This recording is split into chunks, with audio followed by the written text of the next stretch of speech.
Hi guys. Tonight, we settle into the kind of evening you probably wouldn't wish on even your least favorite co-worker. Imagine yourself trudging across a medieval field, snow crunching beneath your boots, every breath fogging in front of your face like a small ghost. Your shoulders ache beneath armor that has already absorbed far too much cold, and your fingers twitch in their stiff leather gloves. The camp lies ahead, a cluster of flickering lights and the faint smell of wood smoke, and you know you're only minutes away from the one place where a soldier could collapse after marching all day. That's right, the tent. But before we crawl inside, let me give you the friendly reminder that, honestly, you probably wouldn't survive this night outdoors without some very serious luck. The human body is not made for hours of sub-zero shivering while wrapped only in scratchy wool. So, before you get comfortable, take a moment to like the video and subscribe, but only if you genuinely enjoy what I do here. And while you're at it, post your location and local time down in the comments. I always find it fascinating to know when and where you're listening from. Now, dim the lights and step forward into this world. You reach the camp, and the glow of firelight feels like a fragile promise. A medieval army on the move carried tents, yes, but those tents were nothing like your modern waterproof nylon cocoon. They were bulky canvas or heavy linen, stretched over wooden poles, sometimes patched with leather. You duck inside and the smell of damp wool, smoke, and tired bodies immediately hits you. The tent is low, so you have to crouch. Your armor creaks as you lower yourself onto the ground, which feels half frozen, half mud, depending on whether it snowed or rained earlier. One mainstream fact to keep in mind is that medieval campaigns often ran into late autumn or even the heart of winter, not because generals enjoyed punishing their men, but because wars rarely respected weather calendars. Chroniclers from the 100 Years' War mention soldiers digging in through December, canvas tents sagging under ice. And it wasn't just northern Europe. Armies in the Balkans or on the steppes faced brutal nights, where the wind could snap tent ropes like string. Here's a quirky tidbit. Some medieval soldiers swore that their best insulation came not from the cloth above them, but from what they piled beneath branches, hay, even the remains of battlefield shields stacked flat to lift them off the frozen ground. Think of it like the medieval version of a camping pad. A knight's squire might lay down cut rushes in a neat layer, while common soldiers scrambled for any dry bundle they could stuff under their cloaks. But here's where historians still debate. Just how effective were these tents at keeping men alive through a real winter's night? Some records suggest the canvas was so thin that snow blew straight through the seams, soaking soldiers until they had to huddle outside by the fire instead. Others argue that with enough layering of hides and cloaks, a tent provided a surprising amount of insulation, especially when packed tightly with men shoulder to shoulder. It's the classic academic tug-of-war. Were these shelters mere symbols of order or genuine lifesavers against frostbite? You sit in the dim glow, hearing the muffled voices of comrades settling down around you. The wind claws at the canvas walls, each gust making the ropes creak and the stakes groan in the earth. You can feel the draft swirling across the floor, chilling your ankles. Someone beside you coughs, deep and rattling, and you know sickness spreads faster than warmth here. Still, the tent is better than open air. You stretch out, cloak pulled over your shoulders, armor stacked awkwardly near your head as a pillow. Imagine the sensations, the smoky tang from the fire outside still clinging to your cloak, the musty damp of canvas pressing into your nostrils, the scratch of straw through thin fabric beneath your cheek. You close your eyes, but sleep feels like a stubborn mule. You toss, you shiver, you pull the cloak tighter, all while the cold seeps in like water through cracks.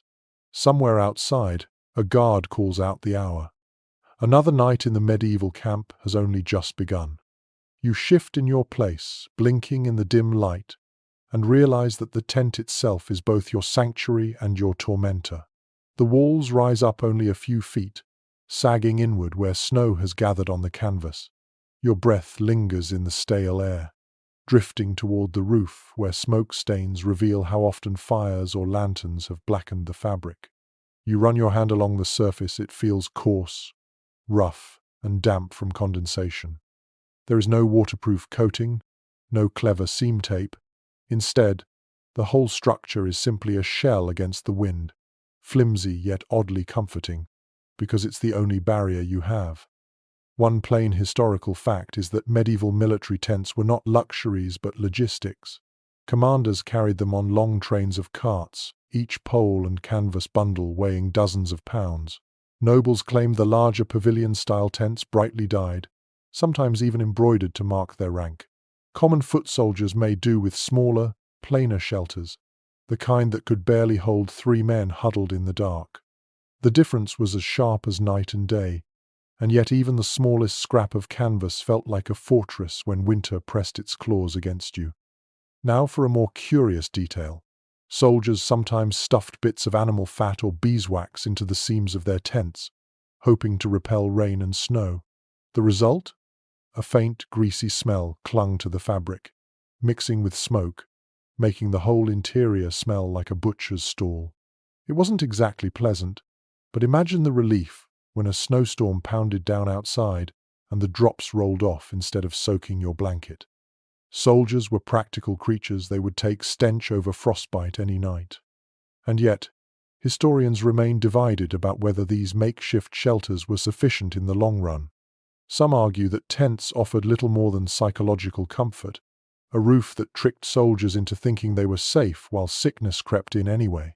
Others suggest the communal aspect, dozens of men packed tightly inside, created a pocket of body heat, strong enough to keep temperatures tolerable. Without thermometers, without measurements, all we have are chronicles laced with exaggeration. Did soldiers really sleep soundly? Or was that just a scribe smoothing over the misery? That question lingers like the draft crawling under your ankles. You crouch lower, pulling your cloak tighter, and glance at the makeshift furnishings. There's not much. A battered wooden chest serves as a stool for someone. A tangle of shields and spears leans in the corner, taking up the dry spot where you wish you could stretch your legs. The canvas rustles like a drum whenever the wind smacks it, and droplets of melted frost patter onto your gear. You curl further inward, shoulders hunched, trying to imagine warmth where there is none. The sounds around you are strangely intimate. A companion snores already, heavy and wet. Another mutters under his breath, perhaps a prayer, perhaps a curse. Someone coughs again, the noise sharp and ragged. Your own stomach growls, echoing softly in the dark. Outside, the muffled pop of burning wood carries through, and with it the faint smell of smoke that seeps into every fibre of your cloak.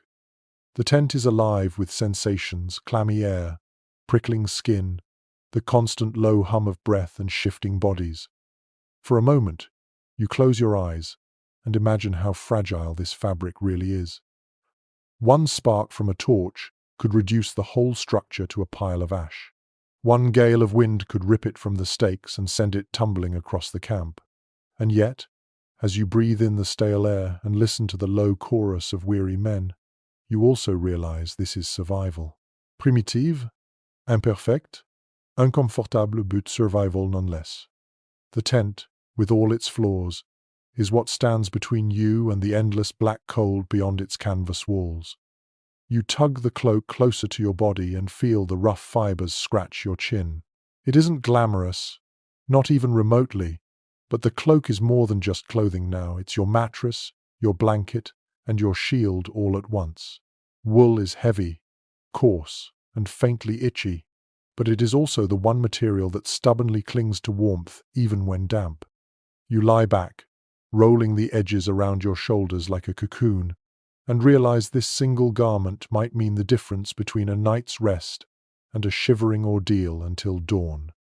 One solid historical fact is that medieval soldiers relied heavily on cloaks not only for marching but also for sleeping. Chroniclers often describe soldiers lying down, wrapped in their cloaks, especially in campaigns where carrying extra bedding was impractical. Even high-ranking men, when forced into long campaigns, sometimes dispensed with mattresses and sheets, depending on their cloak's layered folds to serve as their bedding. It was a universal tool, clothing by day, bedding by night. Here's a peculiar little detail. Some cloaks were so thick and oily from repeated wear that they developed a natural water resistance, almost like the waxed jackets you might see today. Soldiers joked that their cloaks could stand upright on their own if left in the corner. It wasn't just dirt, it was months of sweat, fat, spilled ale, and maybe a bit of mutton grease rubbed in. Disgusting? Sure. Effective against drizzle or snowmelt? Surprisingly, yes. The cloak became a sort of accidental waterproof tarp, a second skin that aged like a strange, smelly armor. Of course, scholars disagree over how much comfort these cloaks actually provided in freezing temperatures. Some argue that the thickness of wool cloaks genuinely offered insulation comparable to a blanket. Others counter that without layers beneath like straw or furs, soldiers wrapped in cloaks alone still lost body heat to the icy ground beneath them. Was the cloak a true safeguard, or merely a thin excuse against nature's bite? Accounts vary, and perhaps the truth lies somewhere in the middle. You shuffle against the ground, feeling the hard lumps of frozen earth beneath you. The cloak dulls some of the sting, but every bone still aches as though the soil itself is pressing upward. You curl into a tighter ball, tucking your knees against your chest, because that's the way warmth hides best, compressed, hoarded, conserved. Around you, others do the same. Shapes under woolen folds become indistinguishable. Men become bundles of fabric with only the occasional cough or murmur to prove they're still alive. The air is thick with dampness. When you exhale, your breath condenses on the inside of your cloak, turning the fabric clammy. You press your face against the folds anyway, inhaling the faint scent of lanolin and smoke. It's not pleasant, but it's home for tonight. Someone shifts beside you, their cloak brushing against yours, and for an instant, the touch feels like a warm reassurance. Everyone here clings to their little island of wool, but together those islands form a crowded archipelago of survival. Picture the scene more closely. Cloaks in shades of brown, grey, and faded blue, edges ragged, hems stiff from old mud. Each one tells a story of battles fought, roads marched, and storms endured. They are blankets stitched with history, even if that history smells like sweat. And as you lie there, cocooned in your own smelly scrap of wool, you realize that you're no different from thousands of soldiers before you. Cloaks kept them alive long enough to keep fighting. They will, you hope, keep you alive tonight. You roll onto your side, cloak clutched tightly, and instantly bump into another body. There's no privacy here. The tent is small, and survival demands closeness. You hear the slow rhythm of breath, the rustle of wool against wool, and you feel the faint radiating heat from the man lying only inches away. You shuffle closer without even thinking about it, because warmth is a kind of currency, and the only way to get more is to share what little you already have.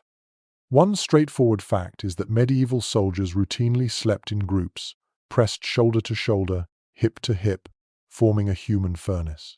Chroniclers of the Crusades, for example, mention men lying in heaps like dogs to stave off cold desert nights. In the frozen forests of northern Europe, entire squads packed themselves into narrow tents, knowing that no one soldier could endure the chill alone. It was practical, not sentimental, the only insulation available when firewood was scarce and blankets were few. And here's a quirky little tidbit. In some armies, soldiers gave each other nicknames based on their sleeping habits. The one who snored too loudly might be called the bellows, while the man who tossed and kicked became the mule. These names stuck even outside the tent, a small reminder that hardship turned into humor whenever it could. After all, if you can't laugh at the misery of sleeping nose to nose with an unwashed comrade, what else can you do? Yet historians still puzzle over whether this communal sleeping fostered camaraderie or bred resentment. Some argue it built bonds of brotherhood. Soldiers trusted each other more after enduring such intimacy. Others counter that constant proximity led to festering irritation, spreading lice and bad tempers more effectively than warmth. Did it pull men together, or wear down their nerves? The sources leave the answer tangled in contradiction. As you shift in the dark, you notice how the heat feels uneven. Your side pressed against your comrade warms quickly, while your exposed back chills like stone. So you roll again, awkwardly, and bump into someone else. Now you are wedged between two bodies, each one radiating a little warmth into your bones. It's uncomfortable, yes, but gradually your shivers ease. The smell is pungent: sweat, smoke, leather, unwashed feet. But you accept it, because you'd rather smell your neighbors than feel the knife edge of cold slicing through your ribs. The noises are constant. Someone snores like a saw, rattling the canvas with each breath. Another coughs wetly into his sleeve. A muttered prayer drifts through the dark. You even hear a laugh, dry, soft, almost hysterical, as if one soldier finds the absurdity of this dogpile too much to bear. You close your eyes and let yourself sink into the rhythm of shared survival. Imagine the scene from above, a heap of cloaks and limbs, tangled like a nest of hibernating animals. The canvas walls bulge slightly outward from the press of bodies inside. Outside, the wind claws at the ropes, but here, in the thick of it, you're cushioned by living walls of flesh and fabric. You are not alone, not tonight.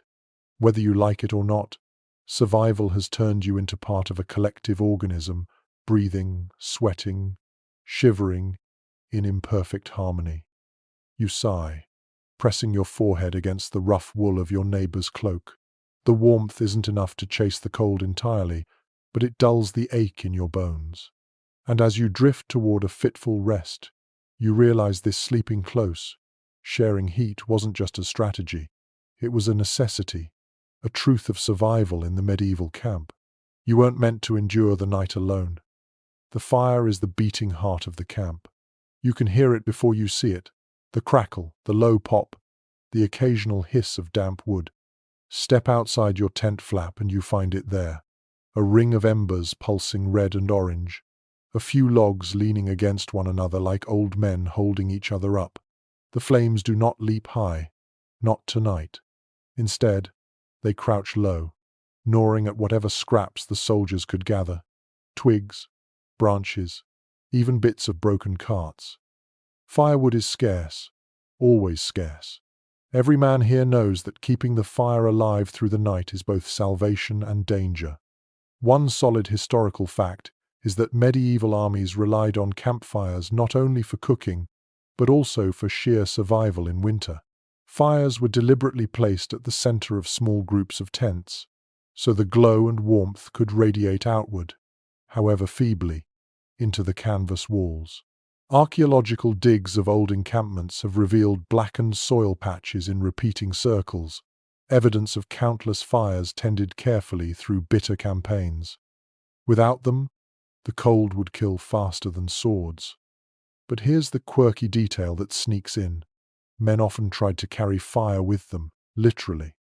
They would scoop up glowing embers into clay pots or even metal helmets, banking them under layers of ash, so they could be rekindled at dawn without striking flint in frozen air.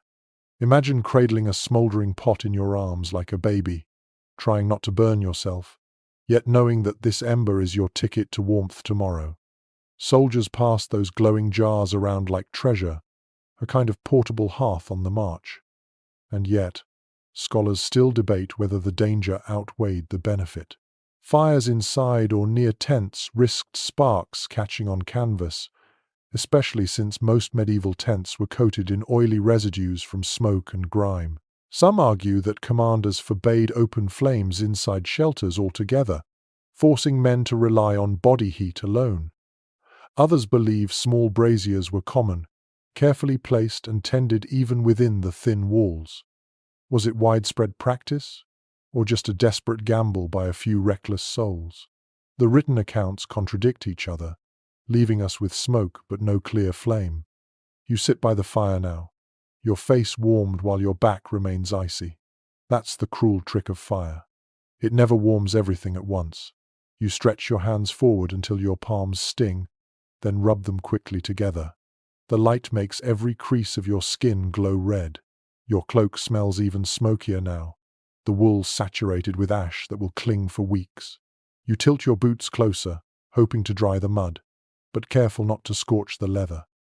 Around you, men mutter in low voices, the kind of half-asleep chatter that tumbles out when exhaustion has dulled every sharp thought. The fire crackles, sending sparks spiraling upward into the black sky. Each spark disappears like a star falling into nothing. Smoke curls into your nose, making your eyes water, and yet you lean closer still, because the heat is life. Behind you, someone shifts in his cloak and groans. Another man stirs the embers with a stick, coaxing more glow from the collapsing logs. The fire demands constant attention, like a hungry animal. If no one feeds it, it will sulk and die before dawn. Picture the strange rhythms this created in camp life. Soldiers rotated not just guard duty but also fire duty, stumbling out of tents to throw on another branch. You imagine the footsteps crunching in the snow, the quiet curses muttered as a man's bare hand brushes a hot ember. Sometimes a log collapses with a sharp crack, sending up a burst of light that briefly illuminates the tents, the horses, the pale outlines of exhausted faces. For a moment, the camp looks like a living painting, shadows dancing, breath steaming, eyes blinking in the glow. You can almost hear the fire speaking, a language of crackles and sighs. It tells you that warmth is fleeting, that survival is fragile, that every man huddled here is bound together by this fragile circle of light. The fire makes you drowsy too. The rhythm of it, the warmth on your face, the hypnotic glow that blurs the edges of everything. But you know you can't linger too long if you fall asleep by the fire. You risk waking up in smoke, or not at all. So you retreat again to your tent, bringing with you the ghost of heat. Your cloak still carries the warmth like a memory, though it fades quickly in the drafty dark. Inside, the men stir as you crawl back into your corner. You curl again, knees to chest, cloak wrapped tightly, imagining the embers glowing only a few feet away. That fragile light out there is what keeps the entire camp breathing. Without it, there would only be silence, snow, and the endless cold night swallowing everything whole. Now, think of the strange balance fire introduced to medieval soldiers. Too little fire, and men froze. Too much fire, and tents burned down. Add to that the lure of enemies spotting the glow from miles away, and commanders had to decide how much risk was worth taking. Fires might save you from frost, but they could also betray your position to a watchful scout. You picture the commanders weighing those choices, their faces shadowed, their voices low. Should they keep the fire blazing, or let their men freeze quietly in the dark? The answer often depended on desperation. In some sieges, fires were forbidden entirely, the fear of detection greater than the fear of cold. Men huddled without light, gnawing at cold bread, cursing under their breath. In other campaigns, where survival trumped secrecy, entire camps blazed with dozens of fires, sending columns of smoke skyward like signals to the gods. Whichever choice was made, the fire shaped every soldier's night, every hour of restless sleep. Tonight, as you listen to the wind battering the canvas walls, you realize how much hope you've pinned on that crackling outside. The tent may be flimsy, the cloak itchy, the bodies pressed against yours smelly, but the fire is different. The fire feels alive. It is the only thing that answers back to the cold, the only thing that says, yes, you may survive this night after all. You close your eyes, letting the memory of its glow linger behind your eyelids, and drift into uneasy sleep while the embers hiss softly outside, guarding the camp with their fragile light. You wake in the middle of the night, and for a moment you don't know what has roused you. Then you feel it, the scratchy rasp against your cheek, the faint tickle across your arm. You shift slightly and realize that beneath you is not earth alone, but something rougher, heavier, and warmer, a pelt, animal skin, laid down as a thin buffer between your body and the merciless ground. One straightforward fact is that soldiers across medieval Europe frequently relied on animal skins for bedding. Hides from sheep, goats, or even deer were spread across tent floors to provide some insulation. In wealthier armies, knights had furs, fox, wolf, or even beaver that softened the ground and trapped warmth. The poorer soldier made do with whatever scraps of hide he could scavenge, tanned or not, sometimes still carrying the sharp scent of animal fat. Archaeological finds from temporary camps have turned up leather fragments hardened by time, remnants of these once essential sleeping tools. And here's a curious tidbit. In particularly harsh campaigns, soldiers were known to strip skins from freshly slaughtered animals and sleep on them while still steaming with body heat. Imagine the awkwardness of lying down on a half-warm, half-bloody hide, trying to ignore the smell because you know it might save your toes from frostbite. Some chroniclers even joked about men borrowing warmth from the beasts they ate, as if dinner and bedding were two halves of the same animal. It was grisly, practical, and not something you'd want to explain to your laundress back home. But historians remain divided on just how widespread fur use really was. Some argue that pelts were luxuries accessible mostly to knights and commanders, the rank and file relying solely on straw or cloaks. Others point to records of soldiers being issued sheepskins as part of campaign supplies, suggesting that hides were common even for footmen. Was it a standard survival kit, or just a fortunate accident when livestock was nearby? The sources leave us guessing, like a fire sputtering low in the night. You shift again, pressing your palm flat against the hide. It feels coarse, the hairs prickling your skin, yet it does hold a certain warmth. Beneath it, the ground still radiates cold, but not as fiercely. The pelt is like a whisper of comfort, a reminder that you're not lying directly on frost and soil. You inhale, and the smell is earthy, musky, with a faint undertone of smoke where someone tried to dry it too quickly. It's not pleasant, but it anchors you. Around you, men shuffle in their sleep, cloaks rustling, bodies shifting. One pulls his pelt closer, curling onto it like a dog in a kennel. Another has none, and you hear his teeth chatter in the dark. You almost pity him, but in this world pity is a dangerous luxury. You hold onto your scrap of hide tightly, like it is treasure. Think of the tactile details, the greasy feel of half-tanned leather, the way the fur rubs against your cheek when you roll, the dampness that seeps through when snowmelt sneaks under the tent. You can almost feel the pelt stiffening over the days, clotted with dirt and sweat, yet still kept because there is no better alternative. Comfort is relative, survival is absolute. The camp outside murmurs with the wind. The fire has dwindled, embers glowing faintly. The canvas above you trembles with each gust. You close your eyes again, cheek against the pelt, and wonder whether tomorrow you'll wake with its smell still clinging to you, or whether you'll wake at all. But for tonight, this scrap of an animal's past life keeps you from freezing into stillness. That is enough. You stir awake, and the first thing you notice is your feet. They feel swollen, numb at the toes, prickling with a dull ache that refuses to fade. You never took your boots off, not last night, not the night before. You know why. If you did, you might never get them back on again, frozen leather stiff as wood, laces crusted with ice, toes too swollen to squeeze inside. So you leave them on, always on, sleeping in the same boots you march in. One undeniable fact: medieval soldiers often slept with their boots still laced. Chroniclers describe men too afraid of frostbite or sudden attack to risk exposing bare feet. Boots, even crude ones of leather stitched with hobnails, provided not just protection from terrain but also a barrier against the night's cold.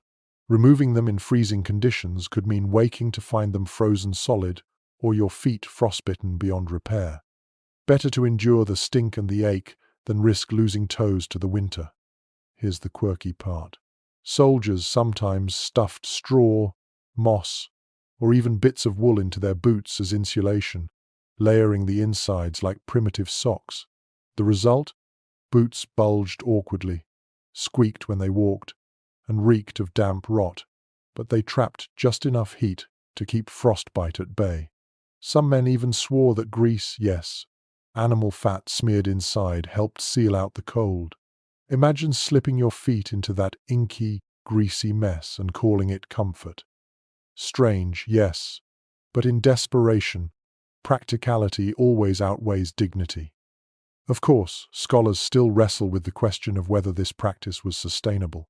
Some argue that constantly wearing boots worsened trench foot, like conditions centuries before trenches existed, feet swollen, blistered, and raw from lack of air. Others suggest soldiers simply rotated footwear, drying one pair by the fire while wearing another, though this assumes an abundance of boots that poorer soldiers likely never had.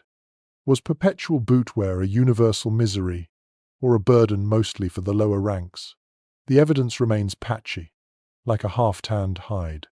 You wiggle your toes, trying to coax life back into them, and feel the hardened leather resist.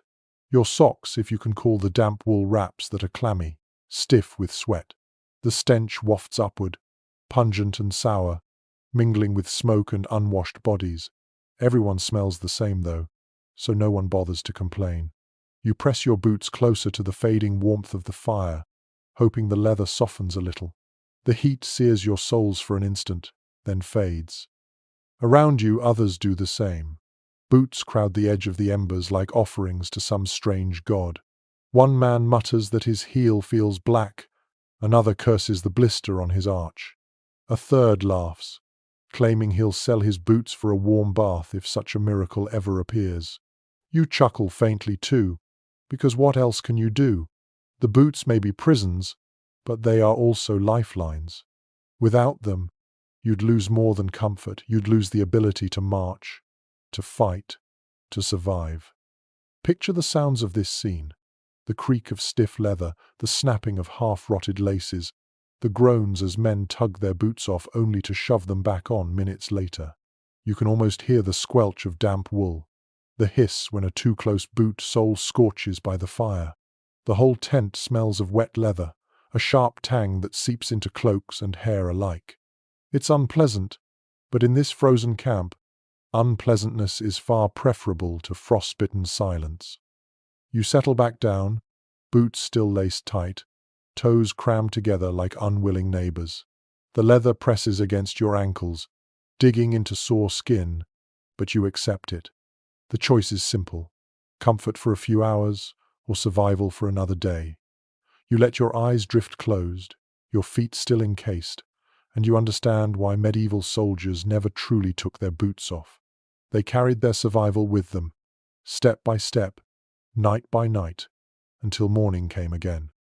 Your breath fogs in the tent's stale air, and you reach for the flask at your side. The liquid sloshes quietly, heavy with promise. You tip it back and the burn spreads down your throat, chasing away the shivers for a moment. Ale, mead, or maybe something harsher distilled by local hands, it doesn't matter. In this cold, soldiers call it medicine, and for a few blissful minutes, you believe them. One historical fact is that alcohol was a staple in medieval camps, issued not just for cheer but for necessity. Wine diluted with water, weak ale, or whatever fermented drink was on hand became safer than drinking unclean water. On freezing nights, soldiers turned to it as a crude antifreeze, numbing both body and mind enough to let sleep take hold. Chroniclers describe men fortifying their hearts with drink, a polite phrase for gulping down liquid warmth before collapsing in the dark. Now for a quirky tidbit. Some soldiers believed strong drink actually prevented frostbite, claiming it warmed the blood. They would rub spirits on their skin or even soak socks in ale before pulling them on, convinced the alcohol acted like a magical shield. Of course, it did no such thing, but belief alone gave comfort. Picture the absurdity: staggering into your tent with socks dripping beer, smelling like a tavern floor, and still swearing you'd wake up toastier because of it. Yet historians still wrestle with the role alcohol played. Some argue it genuinely helped morale, keeping despair at bay during long campaigns. Others note that drunkenness left camps vulnerable, men too sluggish to respond to sudden attacks or fires. Was it a boon for survival, or a liability disguised as warmth? The debate simmers like a pot over low embers, never quite boiling to certainty. You lower the flask, lips still tingling, and exhale. The warmth spreads unevenly, your chest glows, but your fingers remain stiff, your toes still frozen in their boots. Around you, Other men drink too, the soft glug of flasks punctuating the dark. One mutters a half-drunk song, voice cracking. Another chuckles dryly, wiping his mouth with a filthy sleeve. A third sighs deeply, leaning back against the canvas as though the drink alone has softened its rough walls. The tent fills with the scent of ale, sour, yeasty, faintly sweet. It mixes with smoke and sweat, creating an aroma that clings to cloaks and hair. You can almost taste it in the air as much as in the flask. It doesn't banish the cold entirely, but it tricks the body into believing warmth is possible. And that illusion is often all a soldier needs to drift into uneasy sleep. But there is danger in it too. You know that if you drink too much, your body will slacken, your vigilance fade. The fire outside could die, the guard could doze, enemies could slip close, and you'd never notice. More than one campaign has recorded tents set ablaze because men passed out with flasks in hand, embers falling where they shouldn't. The line between warmth and ruin is thin, blurred further by every swallow. You lean back, the drink humming softly in your veins. Your eyelids grow heavier, and the cold feels less sharp, as though someone dulled its edges with a knife. You know it's false, that your body is still losing heat, but you cling to the comfort anyway. You curl into your cloak, flask tucked against your chest, and close your eyes. For now, the ale has done its work. It has given you the illusion of warmth, enough to let sleep come. The itch wakes you before the cold does. At first, it's just a little tickle at your neck, something you scratch half asleep.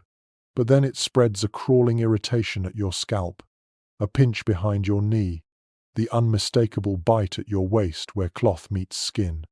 You groan softly, dragging your nails across the fabric of your tunic, knowing exactly what has joined you in this tent: lice.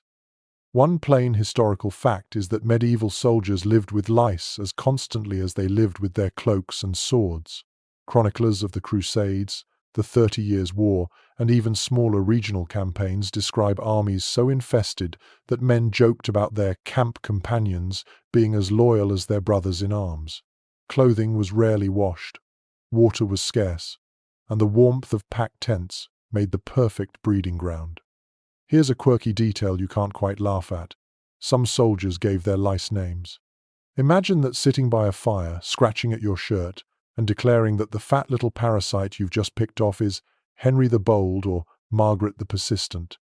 It was gallows humor, a way to cope with the endless crawling and biting that never truly stopped. Some men even staged races, dropping lice on warm surfaces to see whose pest would scurry fastest. Boredom and misery bred strange games. But historians still argue about just how devastating lice were to the health of medieval armies. Some say infestations were a mere nuisance, unpleasant, but survivable. Others point to the spread of diseases like typhus carried by lice that could decimate entire camps faster than enemy arrows. Were lice merely itchy bedfellows, or were they silent killers in woolen seams? The evidence leaves us scratching for answers. You shift on your cloak, fingers digging under your collar. The fabric is rough with grit and sweat, but beneath it you feel the tiny bumps where lice cling to seams. You pinch one, roll it between your fingertips until it pops faintly, and wipe your hand on the ground. Around you, other men do the same, scratching, muttering, cursing under their breath.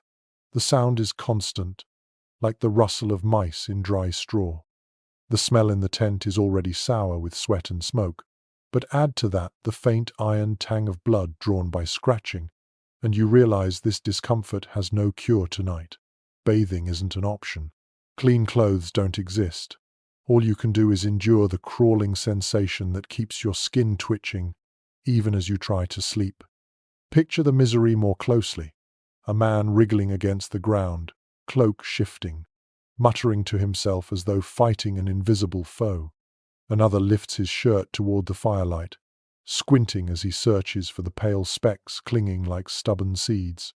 A third shakes out his woolen hood, sending a little shower of lice scattering like grains of sand. It is disgusting, yes, but it is also normal. so normal that no one even looks up from their scratching. You sigh, resigned, and tuck yourself deeper into your cloak, even though you know it only traps the pests closer to your skin. The itch will not let you rest easily, but exhaustion wins over discomfort.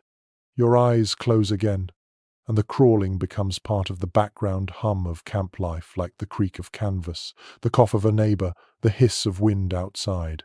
In the medieval soldier's world, even parasites were part of survival. The scratching fades into the background, and eventually you hear a different sound, low voices, muffled footsteps, the shift of armor in the dark. You realize it's not just your tent alive with restless men. The camp itself never truly sleeps. Someone always has to be awake, watching the fire, watching the horizon, watching for the flicker of an enemy torch or the shadow of a raider slipping close. This is guard rotation, the rhythm of the night, and you are part of it whether you want to be or not. One firm historical fact is that medieval armies divided the night into watches, assigning men to stay awake in turns while others slept. The number of watches varied, sometimes 3, sometimes 4, depending on the commander's discipline.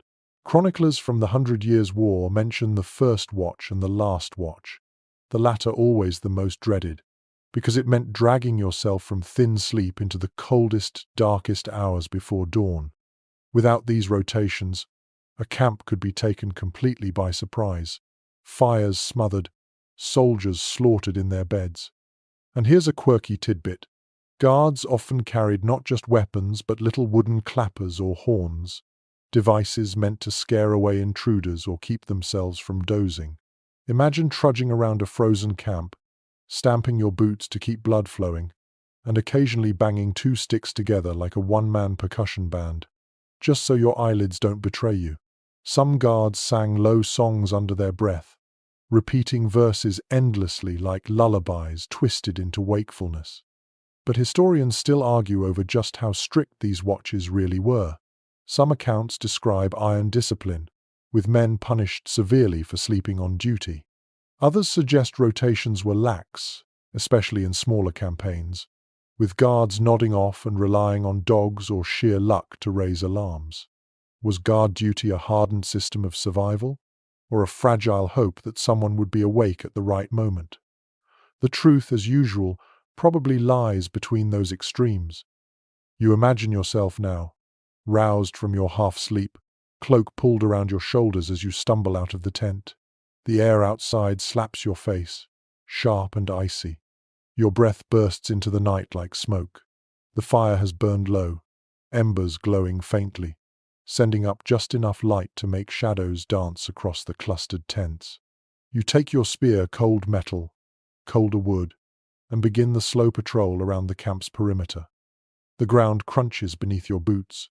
Every few steps you pause, listening, straining to hear beyond the groan of the wind and the occasional snore drifting from tents. Somewhere a horse stamps and whickers, shaking its mane against the cold.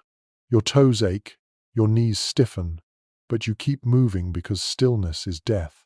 You glance at the fire every few minutes, making sure it hasn't sunk too low. If it does, you'll have to toss on more wood, though you know the supply dwindles faster than anyone admits. The camp at night has its own music. Canvas flaps rustle. Men cough in unison like some strange choir. The fire pops, sending up sparks. Beyond that is silence, deep and endless. The kind of silence that makes you aware of how fragile you are under this wide sky. You peer into the darkness, half expecting to see glowing eyes staring back, though usually there is nothing. Still, your mind plays tricks, and every shadow becomes a threat. You circle back toward the tents, and as you pass you hear voices, 2 men whispering in their sleep, dreaming aloud. One mutters a woman's name, another curses as though fighting invisible foes. You glance inside and see bodies shifting under cloaks, a pile of exhausted forms that depend on you to keep the night at bay. The weight of it presses heavy. You stamp your boots again, trying to remind yourself that wakefulness is your only duty now. Some nights the rotation drags like a leaden chain.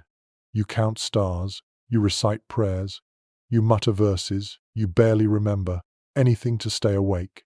Other nights, the cold itself is enough to keep your eyes open, biting you every time your lids droop. You think about how many generations of soldiers before you did the same shuffled in the dark, cursed the frost, begged for dawn.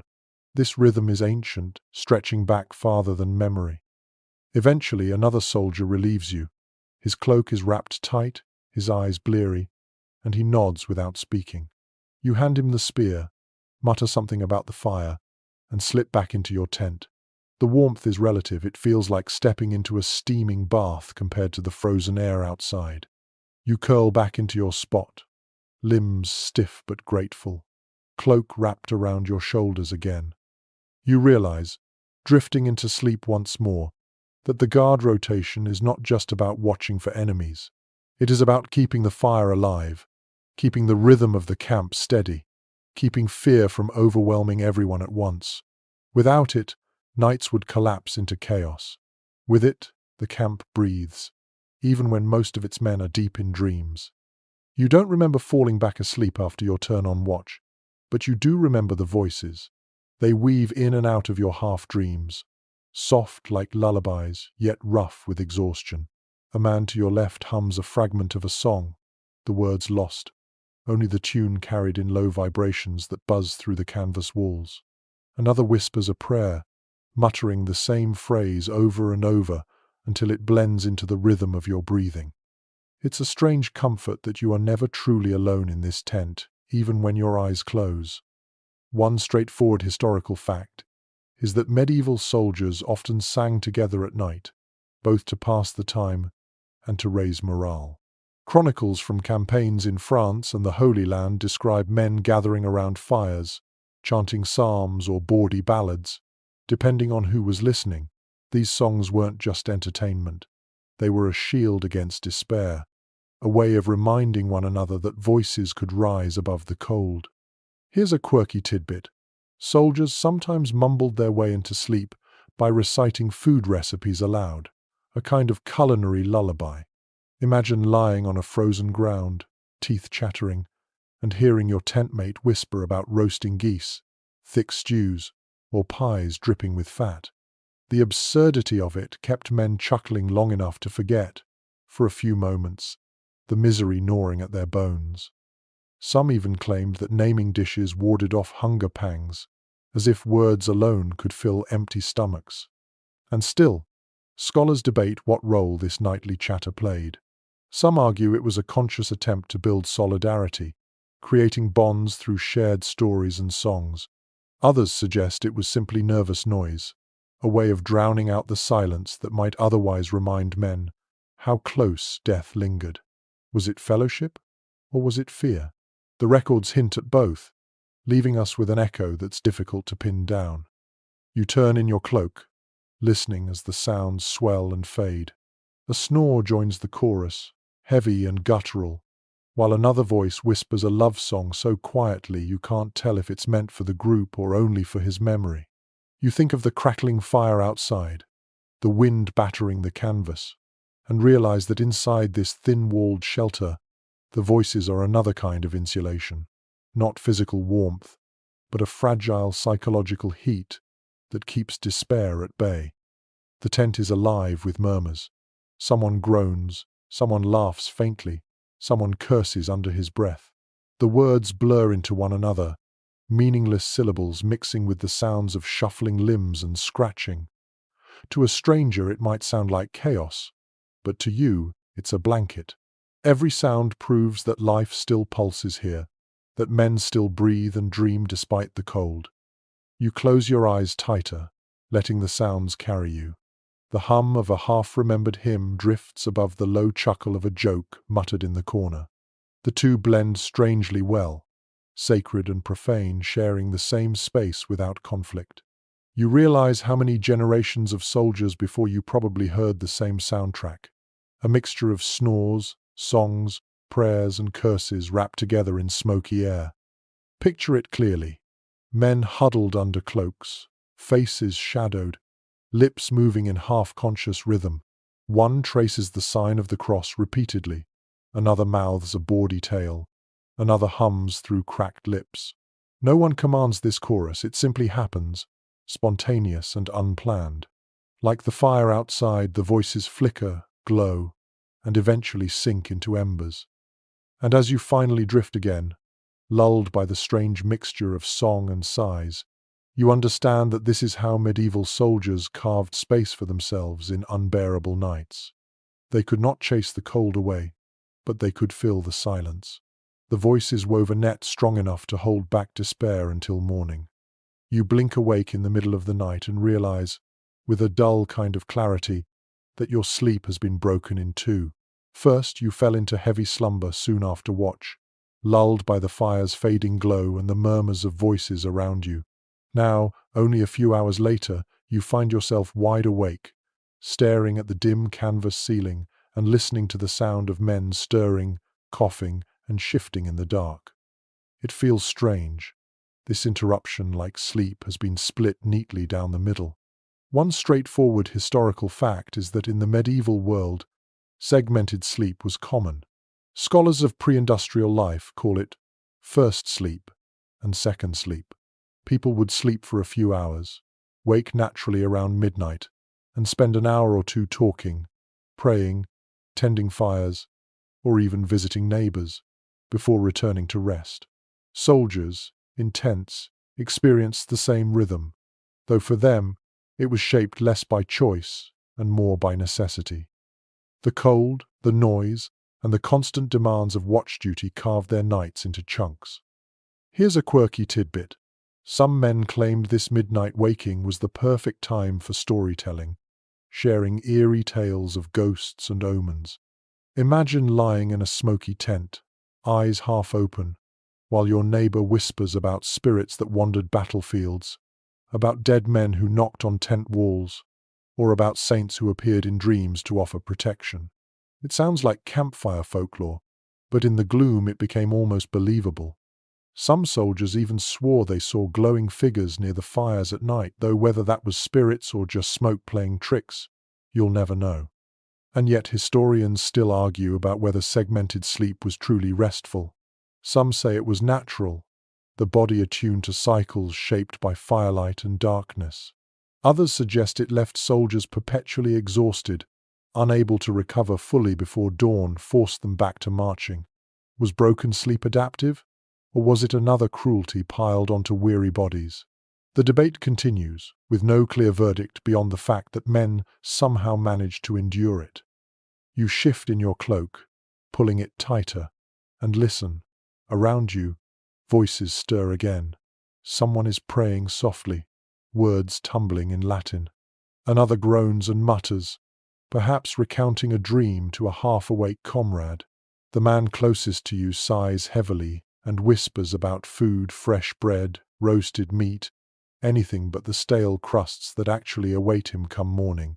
You can almost taste it, the imagined feast, even as your stomach growls in hollow protest. Outside, the fire has dwindled to embers, but you can see the faint glow through the tent seams. A guard passes, boots crunching in snow, spear butt tapping the frozen ground in rhythm.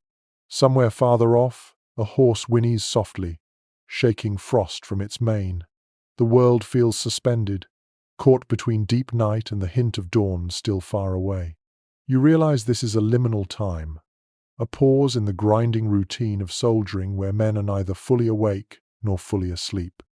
You pull your cloak over your head, shutting out the draft, and drift into half-conscious thought. Perhaps this is when secrets are confessed, when men whisper about the families they left behind, about the fears they would never admit in daylight. Perhaps this is when curses spill more easily, aimed at commanders, enemies, or even God himself for allowing such misery. Words flow freer when half-dreaming, when the mind is loose and unguarded. Imagine the tent as a hive of quiet activity. Some men slipping outside to relieve themselves in the snow, others poking at the fire, others whispering stories that blur fact and fable. The canvas walls glow faintly with the light of coals, shadows bending and stretching as men move. It is both eerie and intimate, a time when exhaustion mingles with strange alertness. Eventually the rhythm shifts again. Voices fade, movements slow.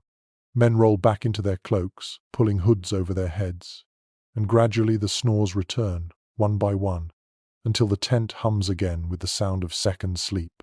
You feel your eyelids droop, your body sagging into the earth, and though the cold bites, it cannot stop the tide of drowsiness.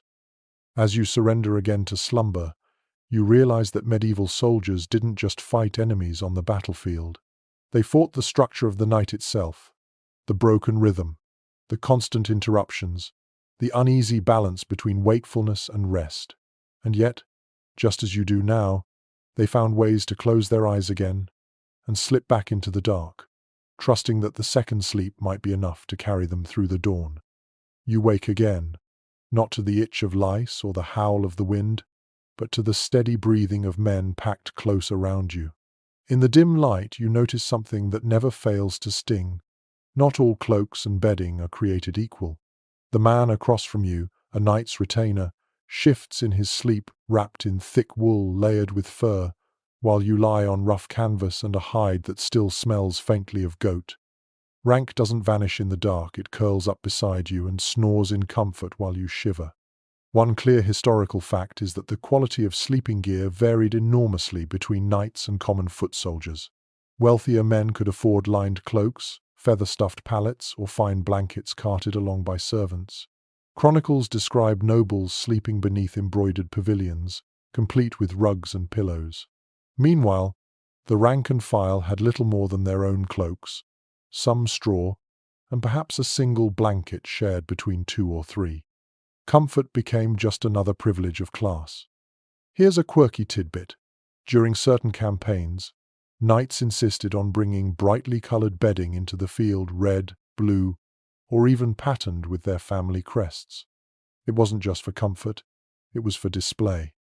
Imagine staggering half dead from cold and then catching sight of a nobleman's tent glowing with silks, as if a festival pavilion had landed in a sea of misery. It was equal parts infuriating and absurd, like bringing a featherbed to sleep beside a battlefield. But historians still debate how wide the gulf truly was. Some argue that knights' tents were genuine sanctuaries, warmed with rugs and layered bedding, while foot soldiers barely survived the night. Others suggest the gap wasn't as vast, since supply shortages often reduced even nobles to rough improvisations. Were knights consistently insulated from hardship, or did campaigns grind everyone down equally in the end? The evidence is muddied, shaped by bias in who did the writing nobles themselves. You glance again at your tentmate's furs and feel a mix of envy and resignation. The fur glistens faintly in the firelight leaking through the flap, while your own cloak smells of smoke and damp. Your neighbor snores softly, wrapped in comfort that might as well be another world away. Around you, other men shift restlessly, tugging their thinner cloaks tighter. Some mutter in their sleep, teeth chattering even while unconscious. The smells in the tent mark the divide, too. The knight's bedding carries a faint fragrance of herbs or oils, something his servants probably rubbed in to mask the musk of fur. Yours reeks of sweat, grease, and stale ale. You can almost taste the difference in the air. The inequality is not just felt in warmth, it seeps into every sense. Picture the camp as dawn approaches. Pavilions of nobles standing tall and richly dyed, straw-stuffed lean, twos sagging nearby. The contrast is stark, even grotesque. A visitor might mistake the field for a strange village where a carnival tent rose beside a hovel. Yet in truth, both stand side by side because war pressed all classes into the same mud, though never on the same terms. You roll over, pulling your cloak tighter, and remind yourself that survival is not measured by softness. Comfort doesn't always guarantee endurance. Sometimes the man with fewer blankets learns faster how to huddle, how to endure, how to cling to scraps of warmth. You breathe in the smoky, sour air, let the sounds of uneven breathing wash over you, and drift back toward a thin, stubborn sleep. The night may dream in fur, but you dream in endurance, and tonight, endurance is all you need. The fire outside has sunk low again, and when you wake, it is to the faint glow of embers. But something else catches your eye. A strange pot squatting by the tent's entrance, A clay vessel smudged black from repeated use. A faint warmth leaks from its sides. Someone has carried coals inside, banking them in a small brazier to keep the chill at bay. One reliable historical fact is that soldiers sometimes used improvised stoves, clay pots or metal braziers filled with coals to heat their tents. Archaeological digs in Europe and the Near East have uncovered scorched potsherds and metal fragments in camp layers, evidence of these makeshift heaters. Chroniclers mention them too, describing vessels of fire carried into shelters to smoulder beside weary men. They were risky, but they offered something even a cloak or hide could not: steady warmth against the night. Here's a quirky tidbit. Soldiers sometimes dropped herbs or pine needles into the embers, not just for the faint aroma, but to keep away biting insects. Imagine the irony of lying half-frozen, inhaling the scent of smoldering rosemary while still scratching at lice. The smell mixed strangely with smoke and sweat, creating an atmosphere halfway between a battlefield and a kitchen. Some even swore certain herbs warded off evil spirits, so a glowing pot served double duty: heater and supernatural shield. But historians still argue whether these braziers were common or rare luxuries. Some claim only officers could afford such contraptions, while ordinary men relied solely on body heat. Others point to evidence that even humble camps produced countless pots, suggesting they were widespread improvisations. Were these stoves a privilege of rank, or simply the invention of desperate men with a little clay and fire? The debate glows as fitfully as the embers themselves. You inch closer to the pot, stretching your hands toward its gentle warmth. The heat isn't strong, but in the drafty tent it feels miraculous. You can almost imagine sleeping with comfort instead of clenched teeth. Your palms tingle, your face softens, and for a brief moment the cold retreats. Around you, others stir awake, eyes glinting in the faint glow. One mutters that the smoke stings his throat, another coughs harshly, but no one moves it away. Risk of choking or not, no one wants to surrender that precious heat. The pot hums softly as the coals settle, sending up thin wisps of smoke that crawl along the canvas roof. The air grows thicker, hazier. You cough lightly, then pull your cloak tighter, trying to shield your nose. But still you lean close, drawn to the warmth, even as your eyes sting. Comfort always comes with a price here. Picture the tent now. Cloaks draped over shoulders, men crouched around a tiny brazier like monks around a relic. The coals glow red, faces lit from below, shadows twisting across rough canvas. It feels both holy and dangerous: life given in embers, death lurking in smoke. You wonder if you will wake with a headache, throat raw from inhaling fumes. Yet you also know you will wake alive, and that outweighs everything. As you lie back again, cloak wrapped tight, you feel the warmth radiating across the tent, uneven but real. It is not enough to banish the cold, but it blunts its teeth. The pot of coals sits steady by the entrance, guardian and threat in one. And as your eyelids sag once more, you realize this was the paradox of medieval survival. Every comfort, fire, drink, furs, even coals carried its shadow. Safety was never free.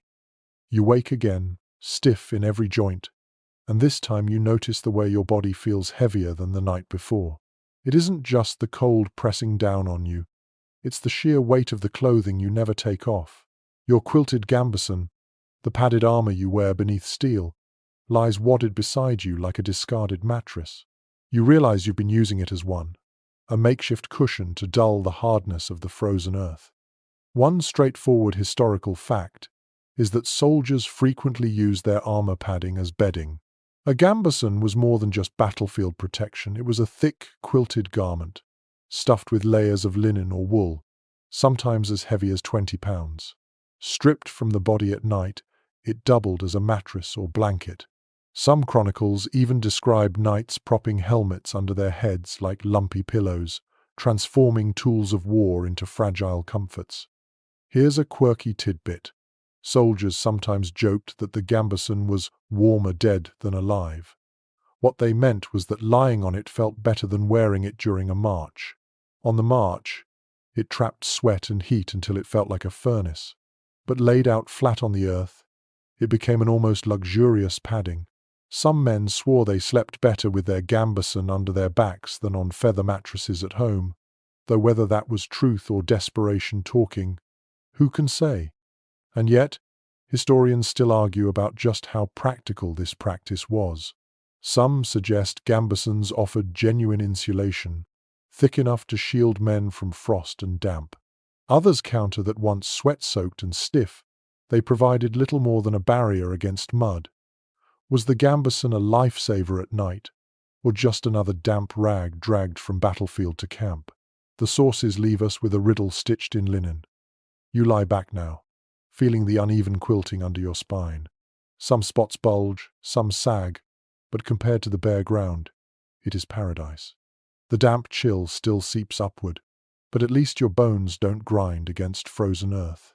You tuck your cloak tighter around your shoulders, breathing in the faint stench of sweat that clings to the fabric. The smell is sour, musky, unmistakably human. This gambeson has absorbed days of labor, battle, and fear. It reeks of endurance. Around you, others do the same. A man lies with his gambeson pulled half over him like a blanket. Another sprawls directly on his breastplate as if it were a bedboard. One young soldier curls with his helmet against his chest, as if hugging a hard, cold child. You can hear the faint scrape of metal whenever someone shifts, armor clinking like an orchestra of rust. The tent fills with the mixed scent of wool, sweat, and iron. It isn't pleasant, but it is familiar. Your nose adjusts, and soon the smell becomes background, almost reassuring in its constancy. You close your eyes, imagining the quilted layers beneath you as feathers instead of rags. The fabric scratches your skin through your tunic, but you tell yourself it's soft, because that's the only way you'll rest. Picture the scene clearly. Gambesons spread like patchwork mattresses, their seams torn from battles, their stuffing poking out like tufts of hair. Cloaks thrown on top form uneven piles of bedding. Helmets glint faintly in the dim light, some pressed into service as pillows, others stacked neatly in corners. The entire tent looks like a jumble of war gear, reimagined as furniture. And as you let your body sink into this strange mattress, you realize the irony. Everything designed to harm swords, armor, helmets becomes, at night, a tool for survival. War makes even padding sacred, because it is the only thing between you and the earth's frozen bite. You close your eyes, hands folded on your chest, and drift into shallow, uneasy rest, grateful for the softness that isn't really soft at all. You wake with a start, nose wrinkling before your eyes even open. It's not the cold this time, it's the smell. A tent packed with men is never fragrant, but after nights of smoke, sweat, and damp wool, the odor becomes its own living thing. You breathe in cautiously and it clings to your lungs. Sharp smoke from half-burned wood, sour sweat soaked deep into cloaks, the wet dog scent of damp wool, and underneath it all the faint but undeniable tang of something singed, as if the stew pot boiled over and scorched the bottom. One firm historical fact is that medieval camps reeked. Chroniclers often mention the stench before they describe the bravery of knights or the misery of marches. Fires burned constantly, soaking canvas and clothing in acrid smoke. Tents trapped moisture, turning wool and linen into mildewed sponges. Add in the fact that soldiers rarely bathed on campaign, and you begin to understand why "the smell of camp" was a phrase that needed no explanation. Here's a quirky tidbit. Some commanders ordered herbs scattered on tent floors to mask odors. Soldiers crushed lavender, rosemary, or thyme beneath their boots, pretending it freshened the air. Imagine lying on straw laced with thyme, the scent briefly sharp before it faded under the stronger perfume of sweat. In some regions, men carried little pouches of dried herbs around their necks, not out of elegance, but as a desperate attempt to breathe something other than smoke. And yet, historians still puzzle over how much the stench mattered. Some argue it was so constant that soldiers stopped noticing, their noses numbed by weeks of foulness. Others suggest it carried real consequences, spreading disease by attracting flies and fouling the air. Was it just unpleasant? Or was it another invisible enemy wearing men down? The evidence doesn't give us certainty, only scattered descriptions of soldiers gagging at their own cloaks. You shift uncomfortably, tugging the fabric closer to your face, and the smell intensifies. Wool damp with sweat and smoke, rough against your cheek. You cough softly, your throat raw from breathing stale air all night. Around you, other men groan awake, their voices thick and hoarse. One sneezes loudly, shaking the tent flap. Another mutters a curse at the reek, though he knows nothing can change it. The smells swirl together like layers of misery. Smoke coats your tongue, metallic and bitter. Sweat clings sour and oily to your nostrils. Wet wool smells almost animal, a reminder that your cloak once walked on 4 legs before it wrapped around you. Somewhere nearby, leather boots give off their own rank odor, half scorched by fire, half rotting from damp. And over it all lies the faint, charred note of last night's stew, where beans fused stubbornly to the bottom of a pot. You roll over, trying to bury your nose in the cleaner folds of your cloak, but there is no escape. The air is thick, heavy, pressing against your senses. Even your dreams smell of smoke. You think of home, of fresh rushes strewn on floors, of clean sheets washed in river water, and the memory stings sharper than the stench itself. Picture the tent in detail, cloaks hanging from pegs, stiff with grime, helmets streaked with soot, gambesons steaming faintly from the fire's heat, releasing the odor of soaked wool. Men shift restlessly, scratching, coughing, exhaling sour breath that mingles with everything else. The canvas walls themselves hold the stink, having absorbed months of smoke until they give off their own bitter aroma whenever warmed by the fire. Yet, strangely, the smell also becomes part of the rhythm of survival. It tells you you're still alive, that the men around you are still breathing, still sweating, still sharing this miserable shelter. The reek is unpleasant, yes, but silence and clean air would mean something worse. An empty tent. You breathe in again, coughing, and let the foulness settle in your chest like another layer of armor. As you close your eyes once more, you realize the medieval camp was as much about enduring sensations as enduring enemies. Cold, smoke, damp, itch, and smell, all constant companions, all reminders of how survival is measured, not in comfort, but in persistence. And tonight, persistence is the only fragrance you can wear. You're half asleep when you hear it first, a soft tapping sound, like fingers drumming against canvas. Then comes the unmistakable chill seeping through seams. Rain, or worse snow, finding every gap, dripping onto faces already weary from the cold. The tent, which at times feels like a fragile refuge, now becomes its own enemy, funneling the storm inside. You roll over and feel drops splash against your cheek, icy enough to jolt you upright. From surviving accounts, we know that medieval tents were notoriously leaky. Heavy canvas and linen offered shade and modest shelter, but once saturated with rain or snow, the fibers sagged and wept. Chronicles describe soldiers waking in puddles, cloaks soaked, straw bedding ruined overnight. In one campaign in Flanders, entire groups abandoned their shelters after storms, preferring open air by the fire to the misery of dripping walls. There's also an odd custom worth mentioning. Some soldiers tried to waterproof tents with mixtures of animal fat or tar. The result wasn't perfect, water still seeped in, but it left the canvas greasy to the touch, smelling faintly of rancid lard. You can imagine ducking inside, only to be greeted by slick, sticky fabric that stained your hands and clothing. It might have kept a little rain off, but it also meant sleeping in a shelter that smelled like a butcher's shop. Interpretations differ on how soldiers truly endured prolonged downpours. Some historians suggest they rotated constantly, sending men to cut new straw to replace what had turned to mush. Others argue the misery simply had to be tolerated. Men slept wet, woke shivering, and marched on in sodden gear. Was there any effective system for keeping dry, or was survival simply a matter of stubborn endurance? The sources give conflicting glimpses but no tidy answers.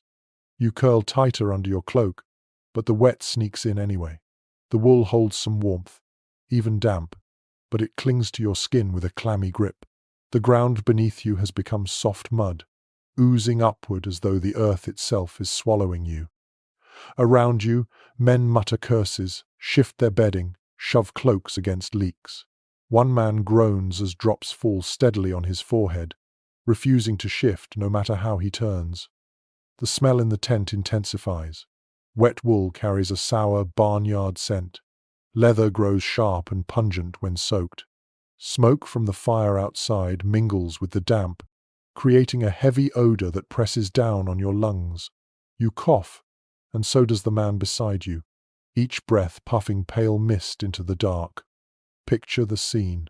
The canvas walls sagging, streaked with rivulets of water, straw mats sinking into sludge, cloaks wrapped like shells around shivering bodies. The fire outside hisses as rain spits onto embers, sending up little clouds of steam. The night is alive, not with voices now, but with the constant drip, drip, drip, a rhythm of discomfort that seeps into every dream. Yet there's something strangely unifying in the misery. Men who moments before grumbled at each other now laugh grimly at their shared fate. One soldier jokes that he'll grow gills by morning. Another swears the water dripping onto him is holy, a baptism for sins unspoken. Laughter rattles through the tent, weak but genuine. In that moment, humor becomes its own blanket, covering the damp bodies with a fragile warmth. You pull your cloak tighter and close your eyes again, knowing the storm will not end simply because you wish it. Drops will fall, boots will stay sodden, bedding will stink, and in the morning armor will be heavier than ever. But somehow, you also know you'll stand up anyway, stiff and miserable, ready to march through mud. The tent may leak, the ground may suck at your feet, but the routine will carry you forward. And that, more than dryness or warmth, is the true shield against freezing to death, the refusal to stop. The storm passes, but the night never feels entirely safe. You lie there listening to the rain fade into silence, only for another sound to take its place, a faint clinking, like charms brushing against one another. When you lift your head, you notice the strange shapes dangling from the tent poles, little pouches, wooden crosses, bones tied with string. They aren't decorations.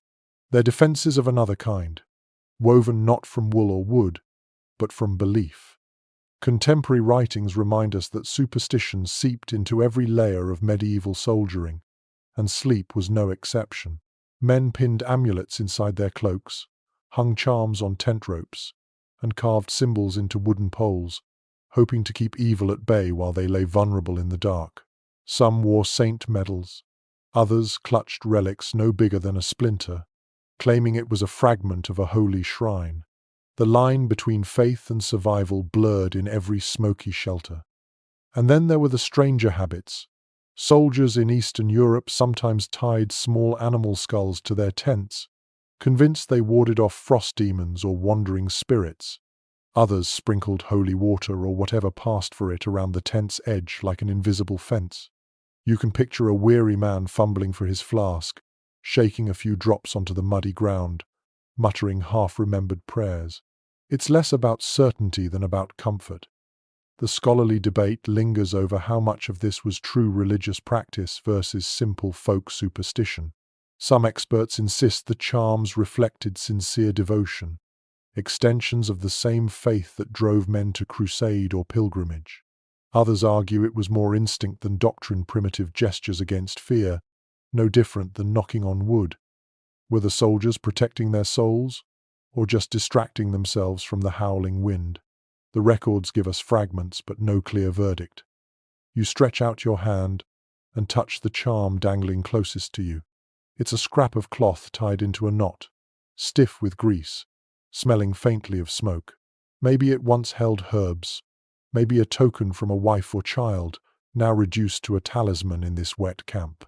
The man who hung it believes it matters, and as you lie beneath it, You realize it matters to you too, if only because it reminds you of the world beyond war. Around you, men whisper in half-sleep, prayers tumbling with curses. One soldier crosses himself repeatedly, muttering the names of saints.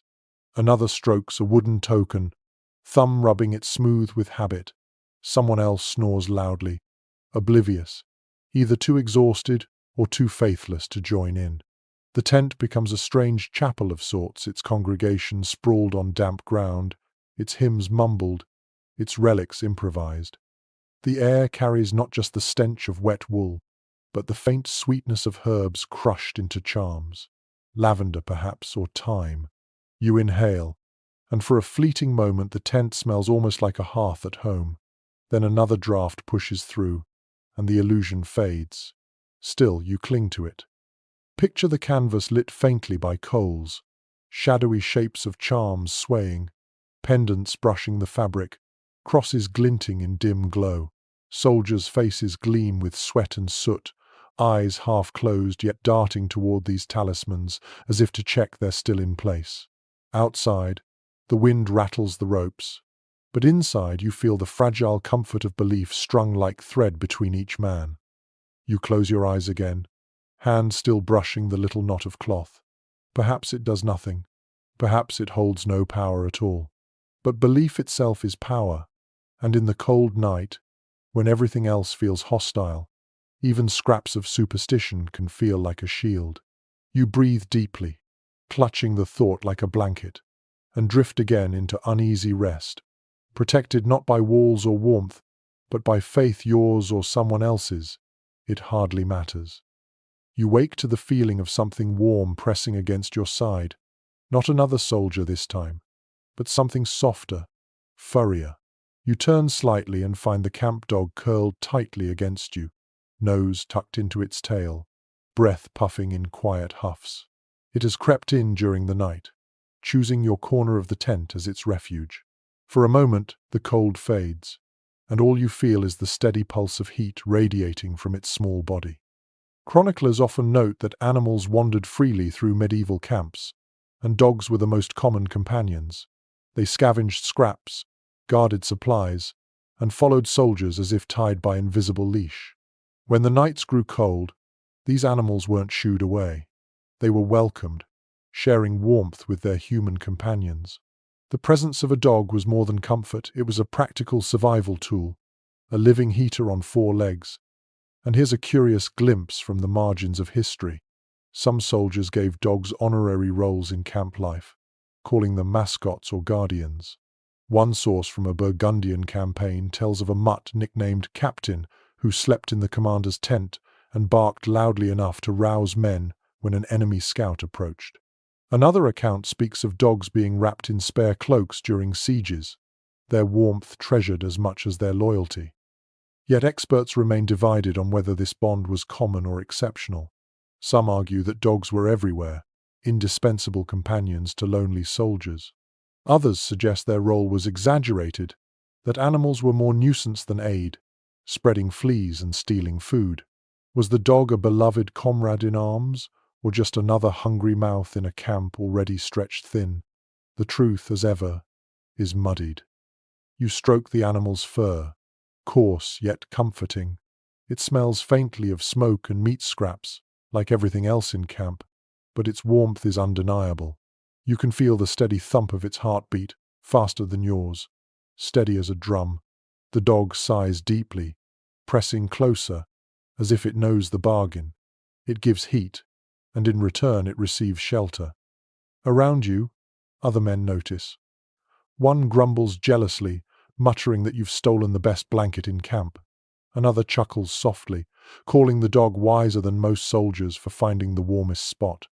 A third tosses a scrap of bread across the tent, which the animal snaps up without lifting its head. In that dim space, the dog becomes something more than just an animal. It becomes a bridge, uniting tired men in shared amusement. The smells of the tent are softened slightly by the dog's presence, oddly enough. The musky scent of fur blends with the wool, almost masking the harsher tang of sweat and smoke. You inhale and for a moment imagine a hearth, a village home, a life where warmth is given freely, not clawed from the night. Picture the scene. The dog curled in a tight circle, soldiers hunched under cloaks, eyes half shut, all sharing the same fragile cocoon of heat. The canvas walls ripple in the wind, but inside, the animal's presence anchors the group. It is a small reminder that not everything in war is bleak. Even in the coldest night, loyalty can curl up beside you and keep you alive. You close your eyes, hand resting on the dog's flank, feeling its chest rise and fall. Its warmth seeps into your bones, steady and quiet. Perhaps it is no miracle, just body heat shared like any other, but in the middle of a freezing campaign, it feels miraculous.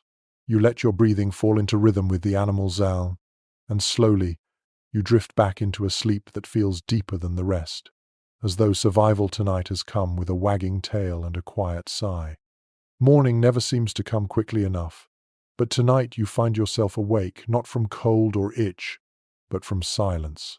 The dog has shifted away, the fire outside has sunk low, and within the tent, the usual chorus of mutters and snores has faded. There is only stillness, broken now and again by the snap of canvas as wind claws at the ropes. It takes you a moment to realize why. The commanders have ordered quiet. No songs, no chatter, no prayers muttered too loudly. Just silence, heavy and deliberate. Documents from military ordinances show that discipline often extended even into the night. Soldiers were warned against making noise, not only to keep order but also to prevent enemy scouts from detecting the camp. Silence was a tool of survival, imposed as firmly as any ration or drill. A rowdy camp might comfort its men, but it also betrayed its position.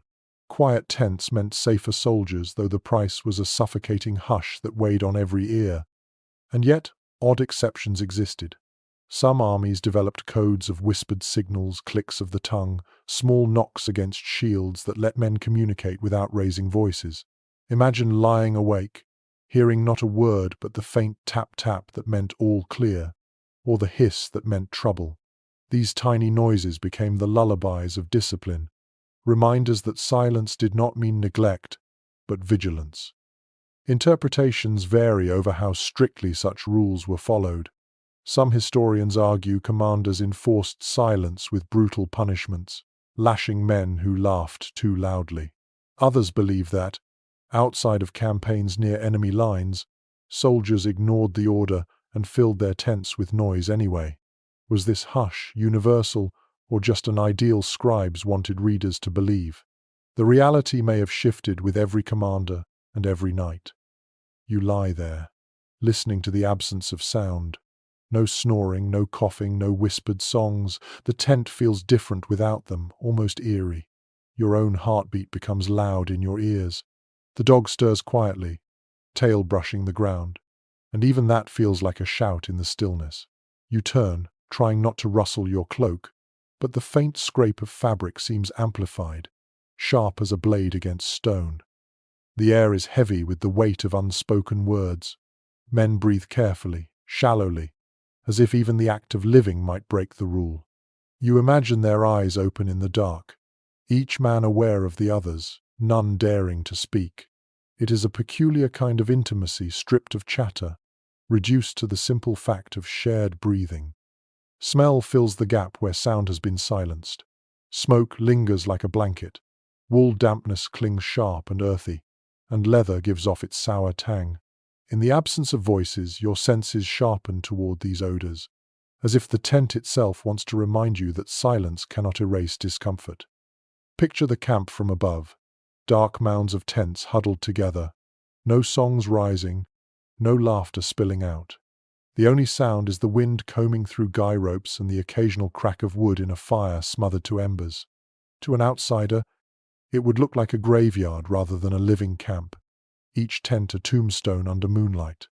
And yet, there is power in the quiet. You sense the discipline binding you together, invisible but strong. In silence, men learn to endure not just cold but also stillness. They lie with thoughts unspoken, fears unsaid, prayers whispered only inside their minds. It is a different kind of survival, not by warmth, but by restraint. As you curl back into your cloak, the hush presses in, but you let it settle.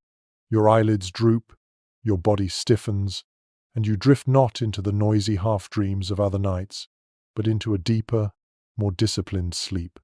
The silence holds you like an iron frame, unyielding but steady, carrying you toward dawn.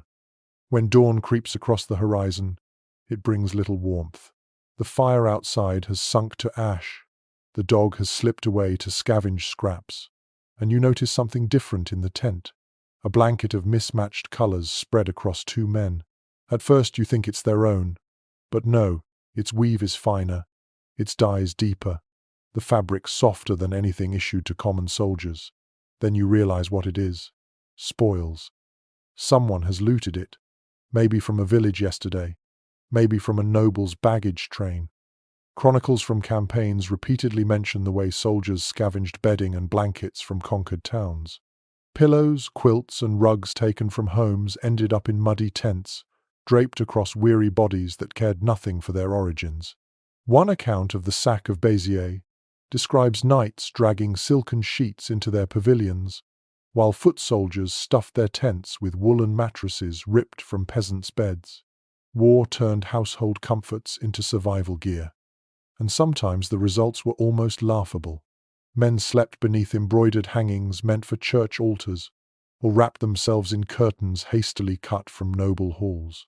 Imagine curling up under cloth once blessed for mass, now stinking of smoke in a soldier's tent, or a peasant's ragged quilt stuffed hastily with extra straw, passed off as a luxury because it kept out drafts. Modern historians disagree on just how widespread this practice was. Some argue it was common, because armies relied heavily on plunder for supplies. When food was taken, so were linens. Others caution that chroniclers exaggerated, focusing on gaudy stories of nobles in silk while most soldiers still froze under plain cloaks. Was looted bedding an everyday sight, or a rare stroke of luck? The truth remains uncertain, woven in scraps of evidence like the fabric itself. You shift and run your hand along the edge of the blanket near you. It feels smoother than your own cloak, the threads tight, the dye still visible even in dim light. The men sharing it sigh with relief in their sleep, their bodies tucked together under this stolen warmth. Their faces look younger, softer, as if comfort has peeled away a few years of suffering. Around the tent, others notice too. One man eyes the blanket jealously, tugging his own threadbare cloak tighter. Another spits softly, muttering that loot never falls to the poor. Yet no one moves to take it away. In this cold, to tear away warmth is almost a crime against survival itself. The blanket stays, its origins forgotten, its purpose now reduced to one thing only: keeping soldiers alive. The smell lingers differently around the looted fabric. Unlike wool reeking of smoke and sweat, it carries a faint sweetness, perhaps lavender or rosewater, once soaked into it in some forgotten chamber. The scent is faint now, barely clinging, but enough to remind you this blanket once belonged in a world of softer lives. The contrast is sharp: fine fabric crumpled into mud, delicate threads serving as shields against brutal cold. Picture the tent as the first light filters in, a patchwork of survival. One man wrapped in looted velvet, another curled on a rough pelt, another shivering beneath only his cloak. Helmets and gambesons lie scattered, doubled as pillows and mattresses. The blanket draped across two men stands out like a jewel dropped in the mud, a reminder of plunder's strange role in keeping armies moving. You close your eyes again, imagining how many soldiers before you slept under someone else's treasure. Curtains, rugs, altar cloths, all torn from their rightful places to become bedding in the dark. War doesn't just take lives, it steals comfort and transforms it. Tonight, you sleep among fragments of other people's homes, stitched awkwardly into your own fragile survival. The stolen blanket does not reach you, so you shift back onto your corner of straw. It crackles faintly as you move, dry stalks snapping beneath your weight. The sound is strangely reassuring, at least it means the straw hasn't yet grown damp. You run your hand across it, feeling the rough ends prick your skin, and realize that for all its scratchiness, it is better than lying directly on the frozen ground. Records from medieval armies make it clear that straw was a standard form of bedding whenever possible. Bundles were cut from nearby fields, hauled into tents, and spread beneath cloaks as crude insulation. Chroniclers note that during long sieges, entire wagon loads of straw were requisitioned specifically for bedding. Without it, the earth leached heat too quickly, and men woke stiff, shivering, sometimes even with their hair frozen to the ground. And yet, there were creative twists. Some soldiers stuffed straw into sacks, sewing the top shut to make rough mattresses. Others scattered rushes or dried reeds, layering them carefully so the sharp ends pointed downward. Archaeological evidence even suggests that, in some regions, straw was replaced with bracken or pine needles, chosen because they released pleasant scents when crushed. Imagine the irony, your tent reeking of smoke and sweat, but your bedding releasing a faint woodland fragrance each time you shifted.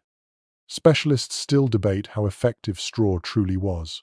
Some argue it provided excellent insulation if replaced often, trapping pockets of air between stalks. Others point out that once damp, straw became useless, molding quickly and attracting vermin. Was straw a genuine comfort, or merely a temporary illusion of one? The truth seems to depend entirely on how often soldiers were allowed to refresh it, which in war was never often enough. You stretch your legs and feel the uneven padding beneath you. Some stalks poke sharply, others cushion your joints. The texture shifts constantly, never truly soft, but just enough to dull the ache of the earth. Around you, men shift in their own straw beds, each pile uneven, some reduced to handfuls after nights of trampling. One man mutters as he plucks a stalk from under his cloak, rubbing it between his fingers like a talisman before tossing it aside. The smell of straw fills the tent dry, dusty, faintly sweet. It mingles with the harsher odors until, for a moment, the tent smells almost like a barn.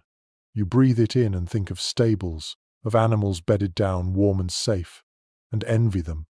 Horses with their deep straw stalls might be more comfortable than the men meant to ride them.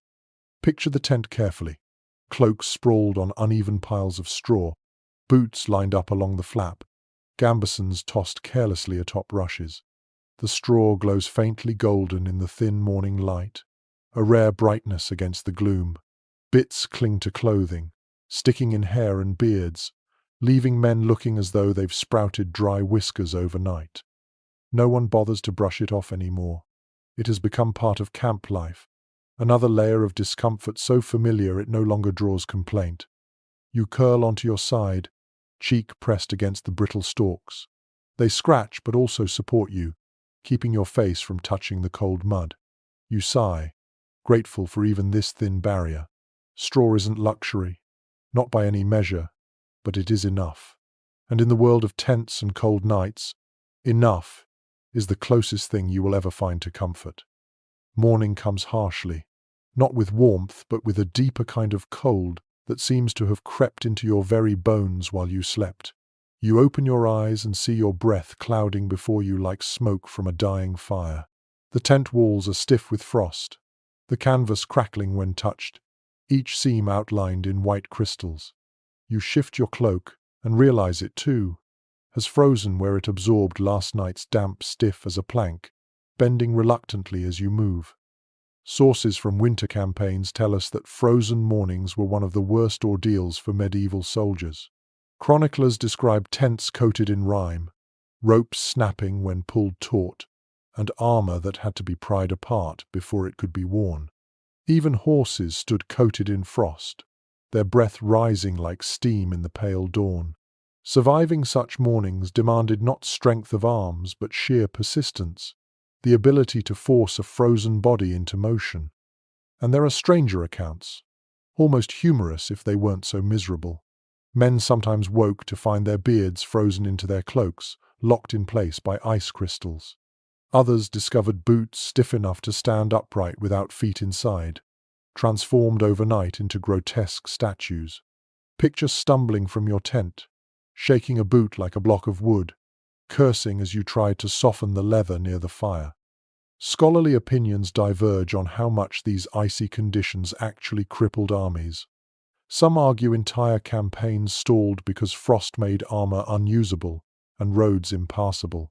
Others suggest soldiers simply endured, their movements slower but still relentless. Were frozen mornings catastrophic or just another misery among many? The evidence is too inconsistent to settle it completely. You sit up slowly, cloak crackling as you pull it from your shoulders. Your fingers ache, stiff and clumsy, fumbling with the frozen ties of your tunic. Around you the tent stirs with groans and curses. One man shakes his straw bedding, sending up a faint shower of frost. Another rubs his hands furiously, blowing into them, muttering prayers through chattering teeth. Everyone looks older in this light, their faces grey and hollowed, their eyes squinting against the pale sun that promises no warmth. The smells of camp shift in the frost. Smoke hangs sharp and acrid, fresher than before, as if even the fire struggles to burn in this air. The usual stench of sweat is muted, replaced by the clean bite of cold, though beneath it lingers the faint sourness of damp wool, stiffened into ice. You draw a long breath, your lungs stinging, and cough against the rawness of frozen air. You picture yourself crawling toward the tent flap. Outside, the ground gleams silver, every blade of grass rimmed in frost.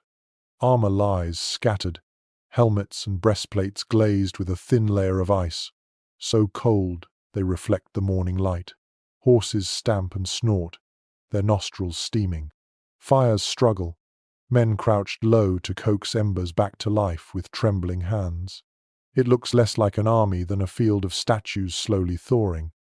You force yourself to your feet, every joint stiff, every movement reluctant. Your boots are hard, leather cracking faintly as you walk. You lift a gauntlet from the ground and nearly drop it, shocked by how bitterly it bites into your skin. The metal feels more weapon than armor in this state, wounding the wearer before the enemy even arrives. You blow into it, rub it with your cloak, try anything to soften its cruel chill. Around you, others wage the same small battles, warming swords by the fire, tugging stiff straps into place, shaking frost from cloaks. No one speaks much. The cold steals words as surely as it steals heat. The only sounds are the crack of ice breaking, the hiss of breath, the dull groans of men pushing themselves upright.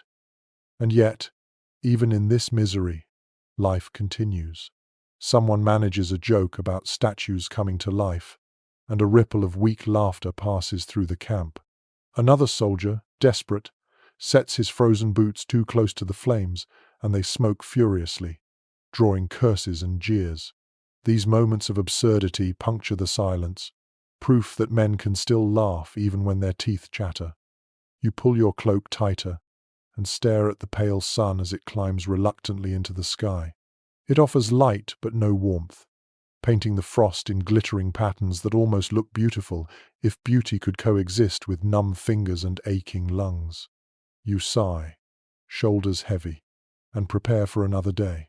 Frozen mornings may stiffen armor and crack cloaks, but they cannot stop the march. And that realization, bitter as it feels, is the only warmth you will carry until night falls again. The frozen dawn has only just begun when the order comes. March. You groan with the others, dragging your stiff body upright, wrapping your cloak tightly before stepping out into the brittle air. Every movement feels like it belongs to someone else, as if your joints are hinges rusted shut. The ground crunches underfoot, crusted with frost, each step a reminder that warmth is still hours away if it comes at all. Chroniclers repeatedly note that medieval armies rarely enjoyed the luxury of resting in camp for long. After a freezing night, soldiers were expected to lift themselves and march onward, armor clanking, tents packed, wagons creaking forward. There are descriptions of men barely able to bend their legs, hobbling like old men as commanders barked them into columns. Endurance wasn't just about surviving the night, it was about rising again at dawn and moving, no matter how broken the body felt. And then there's the stranger side of it. Accounts describe men deliberately rubbing snow on their faces in the morning to shock themselves awake. The logic was brutal but effective. The sting of ice in your eyes and cheeks forced blood to flow, jolting the body into motion. Imagine stumbling from your tent, half dead with fatigue, and scooping a handful of snow to slap across your face. It sounds like torture, but it was better than collapsing before the march even began. Experts disagree about how soldiers truly managed these daily ordeals. Some argue the sheer rhythm of war orders shouted, drums beating, columns forming dragged men into motion whether they wanted it or not. Others claim soldiers often lagged behind, straggling on roads, with commanders constantly berating them to keep up. Was morning discipline truly ironclad, or was it more chaotic than chronicles admit? The truth is probably both, rigid in theory, ragged in practice. You shoulder your bundle, the weight of cloak and gambeson pressing heavily, and join the shuffle of boots leaving camp. The fire is left to smoulder, the dog trots at the column's edge, and the tents collapse behind you, frost crackling as canvas folds. The air smells sharper out here, filled with cold earth and smoke that clings to your hair.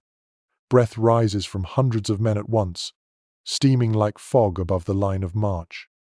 Your feet ache with each step. The boots, still damp from days past, rub against raw skin. Every soldier you pass limps slightly, their bodies stiff from sleeping half frozen. Yet the sound of movement builds. Hundreds of boots crunching, armor groaning, voices muttering. It becomes a rhythm, dragging you forward, each step pulling you farther from rest, yet closer to whatever awaits. The march feels endless. You look ahead and see nothing but cloaks hunched against the wind, spears bobbing like stalks of dead grass. Behind you, the same sight stretches to the horizon. Occasionally a horse snorts, hooves striking frost-hard soil, reminding you that even the animals suffer. Your stomach growls, your throat burns from dry air, but still you walk. And here is where the absurdity creeps in. Men joke even now. One soldier shouts that his legs have turned to frozen logs, another replies that at least logs burn warmer. Laughter trickles down the line, weak but real. Someone begins humming a tune off-key, dragging but others join, voices weaving into the crunch of boots. The song is not joyful, but it carries you. The landscape passes slowly, each mile a blur of frostbitten trees, grey sky, and pale earth. Your cloak flaps stiffly, edges frozen in jagged waves. You glance at your comrades and see their faces pale, lips cracked, eyes red-rimmed from cold wind. Yet their jaws are set. The march is misery, but it is also motion, and motion means survival. By the time the sun climbs, weak and watery, you have walked for hours. Your body no longer feels entirely your own numb feet, aching shoulders, a back bent beneath layers. But strangely, the numbness becomes its own armor. Pain dulls, replaced by rhythm. Left foot, right foot. Breath in, breath out. The world narrows to this cycle, repeated until it becomes almost meditative. And as you walk, you realize this is the secret of surviving medieval campaigns. Not just enduring the cold night, but enduring the frozen morning after. When every instinct begs you to lie down and never rise again. Instead you rise. You walk. You let the rhythm carry you forward, even when you feel like ice inside. By midday, the march has carried you into a different landscape, though the cold clings stubbornly. You notice, however, that not every army faced the same kind of misery.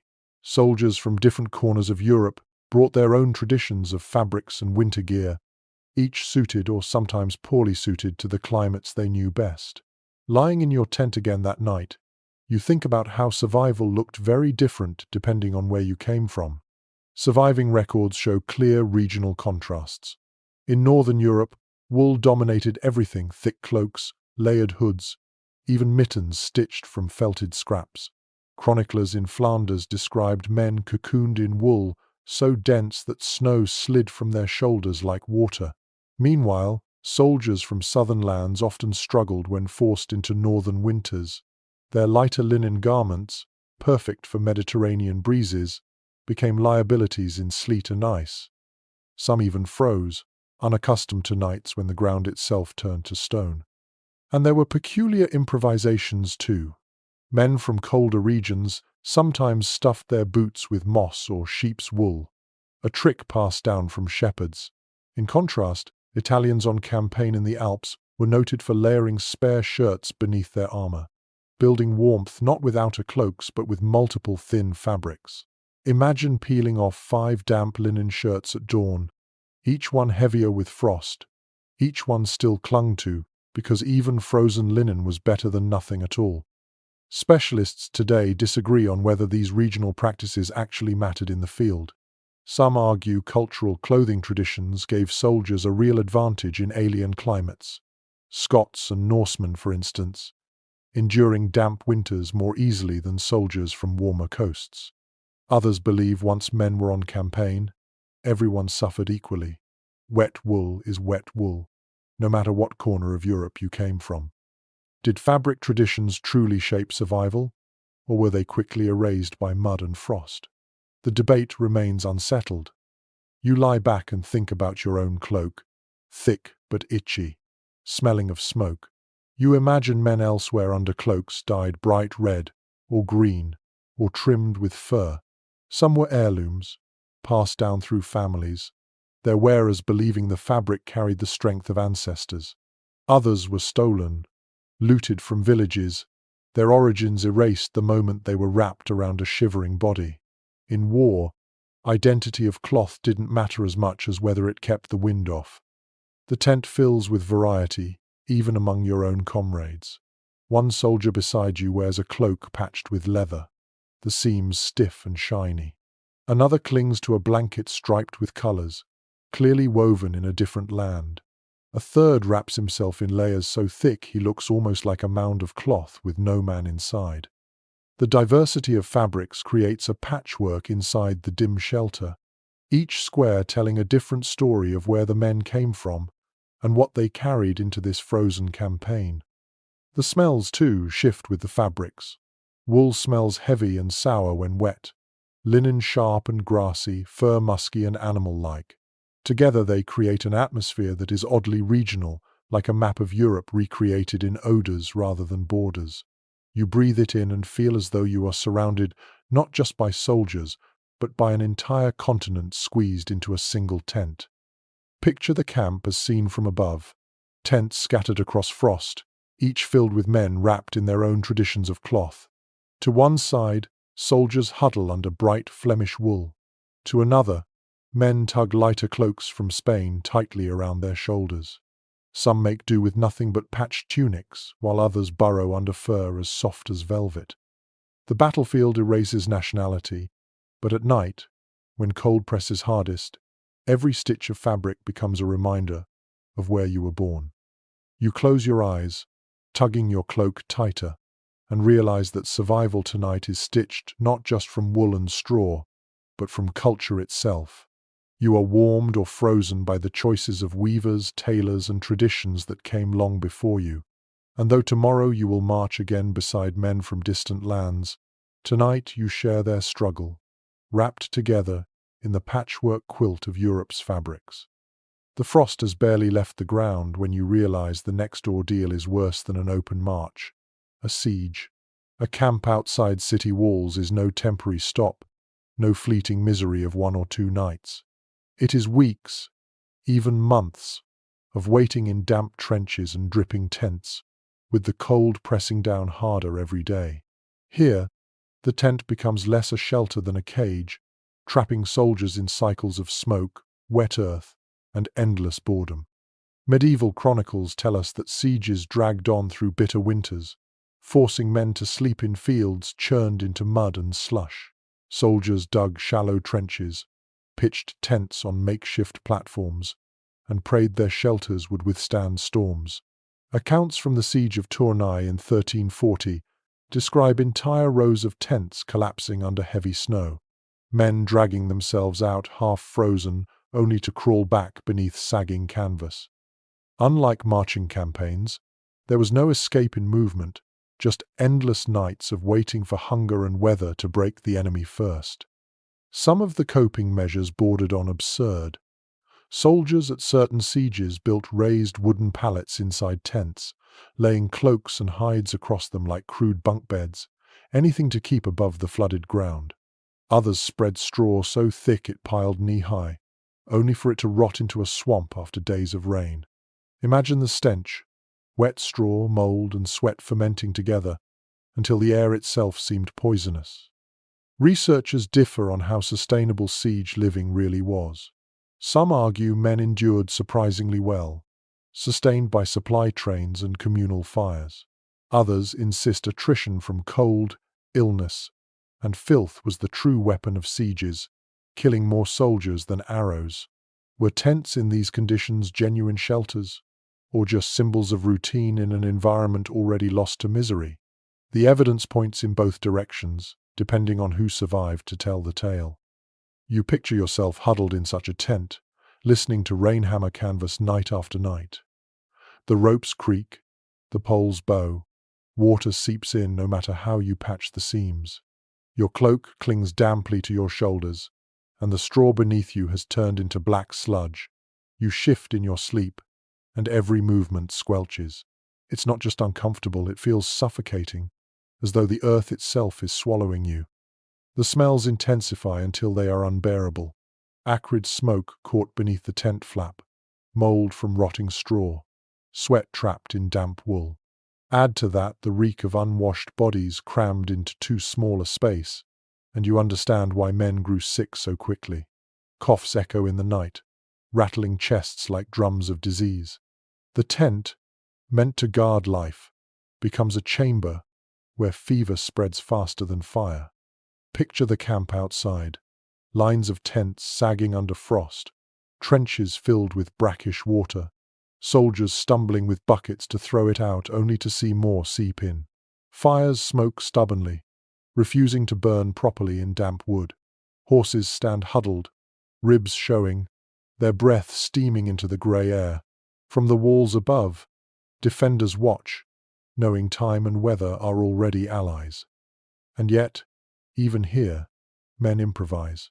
Some carve charms into tent poles, believing symbols of saints will hold the canvas upright. Others cluster in larger tents, pooling heat and laughter, telling stories to drown the sound of dripping water. You hear one man boast that he once slept dry for 3 nights straight, thanks to a fur cloak looted from a merchant, while another jokes bitterly that he'd trade his sword for a straw mattress that didn't rot beneath him. As you close your eyes again, listening to the wind howl across trenches, you realize that siege life was as much a battle with the elements as with enemies. Every night became an act of stubborn resistance.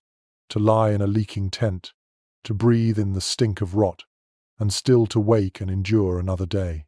Survival wasn't measured in victories, but in the sheer will to keep living through the slow, icy grind of time. The cold that gnaws at you in northern winters is one thing, but there's another kind of cold that catches men by surprise: the desert night. You might imagine sand and heat, the glare of the sun baking the day into misery, but when darkness falls, the warmth vanishes as if stolen by invisible hands. A chill sweeps over the camp, sharper for its contrast to the blistering hours before. Men who marched all day with sweat pouring down their backs now find themselves shivering under a canopy of stars. Accounts from crusading armies in the Levant, as well as chronicles of Moorish campaigns in Spain, describe how soldiers struggled with these brutal swings in temperature. Cloaks soaked with sweat during the day, hardened like boards at night, trapping dampness against skin. Fires became difficult to maintain, because dry desert winds devoured sparks, and wood had to be scavenged or traded at high cost. What seemed like a land of blazing sun turned treacherous once the moon rose. And there were peculiar improvisations worth remembering. Soldiers often dug shallow pits in the sand, laying inside and covering themselves with cloaks, so the earth itself served as insulation. Others slept beneath their shields, turning curved metal or wood into a roof against the cold wind. Some men even claimed that burying their feet in warm sand before nightfall kept them comfortable until dawn, a trick that worked only if the desert held the day's heat long enough. Scholars remain divided on whether these methods truly helped. Some point to records of men freezing to death during desert campaigns, evidence that improvisations fell short. Others argue that the very survival of armies in such climates proves these tactics must have been at least somewhat effective. Were soldiers enduring, or merely gambling each night on luck? The answer is buried as unevenly as their makeshift beds. You imagine yourself lying in such a tent, its canvas straining against hot winds that suddenly turn icy. Sand creeps into every seam, filling your boots, grinding between your teeth. The stars above seem endless, sharp as frost themselves, their beauty mocking your shivering body. Your cloak clings stiff with dried sweat, the smell pungent, sour, intensified by the dry air. Around you, men cough hoarsely, their throats roar from dust, their voices brittle as parchment.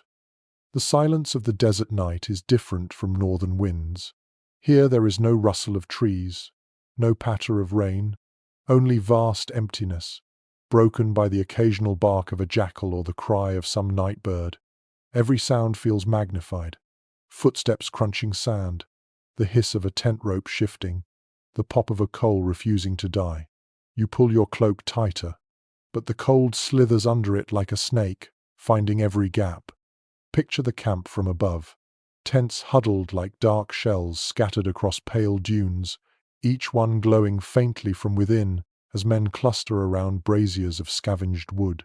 Horses stand tethered, their bodies hunched, their breaths fogging the dry night air. The fires flicker weakly, their light swallowed by the immensity of the desert. From a distance, the army looks like a handful of fireflies trapped in an endless sea of sand. Despite the misery, laughter still trickles through the tents. One soldier jokes that he preferred the snow of home to this cursed land where you sweat and freeze in the same day. Another mutters that at least here, lice die quicker in the dry air, and the tent bursts briefly with laughter. Survival, again, is stitched not only with cloaks and fires, but with humor, the last defense against despair.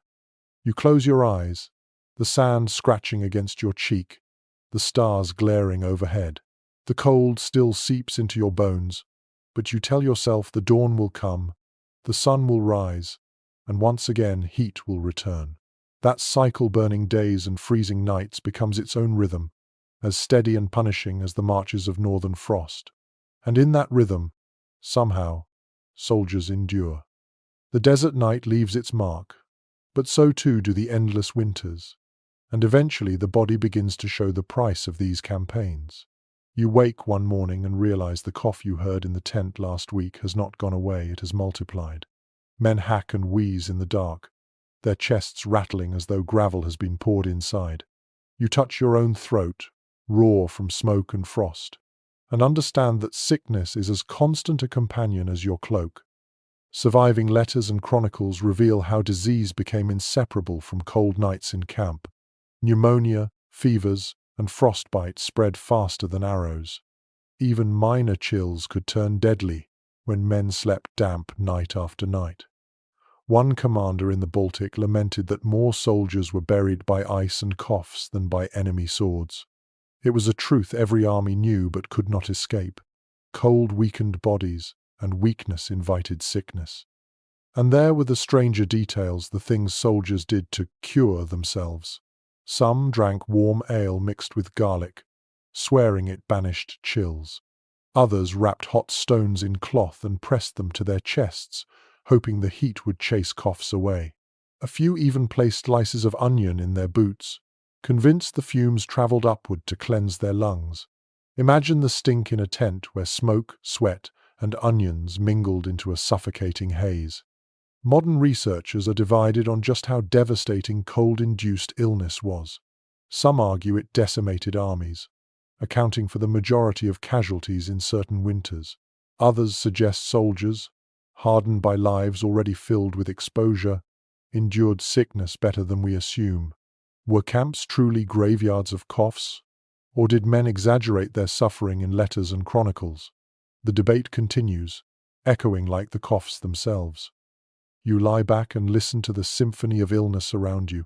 A man on your left hacks violently, spitting phlegm into the straw.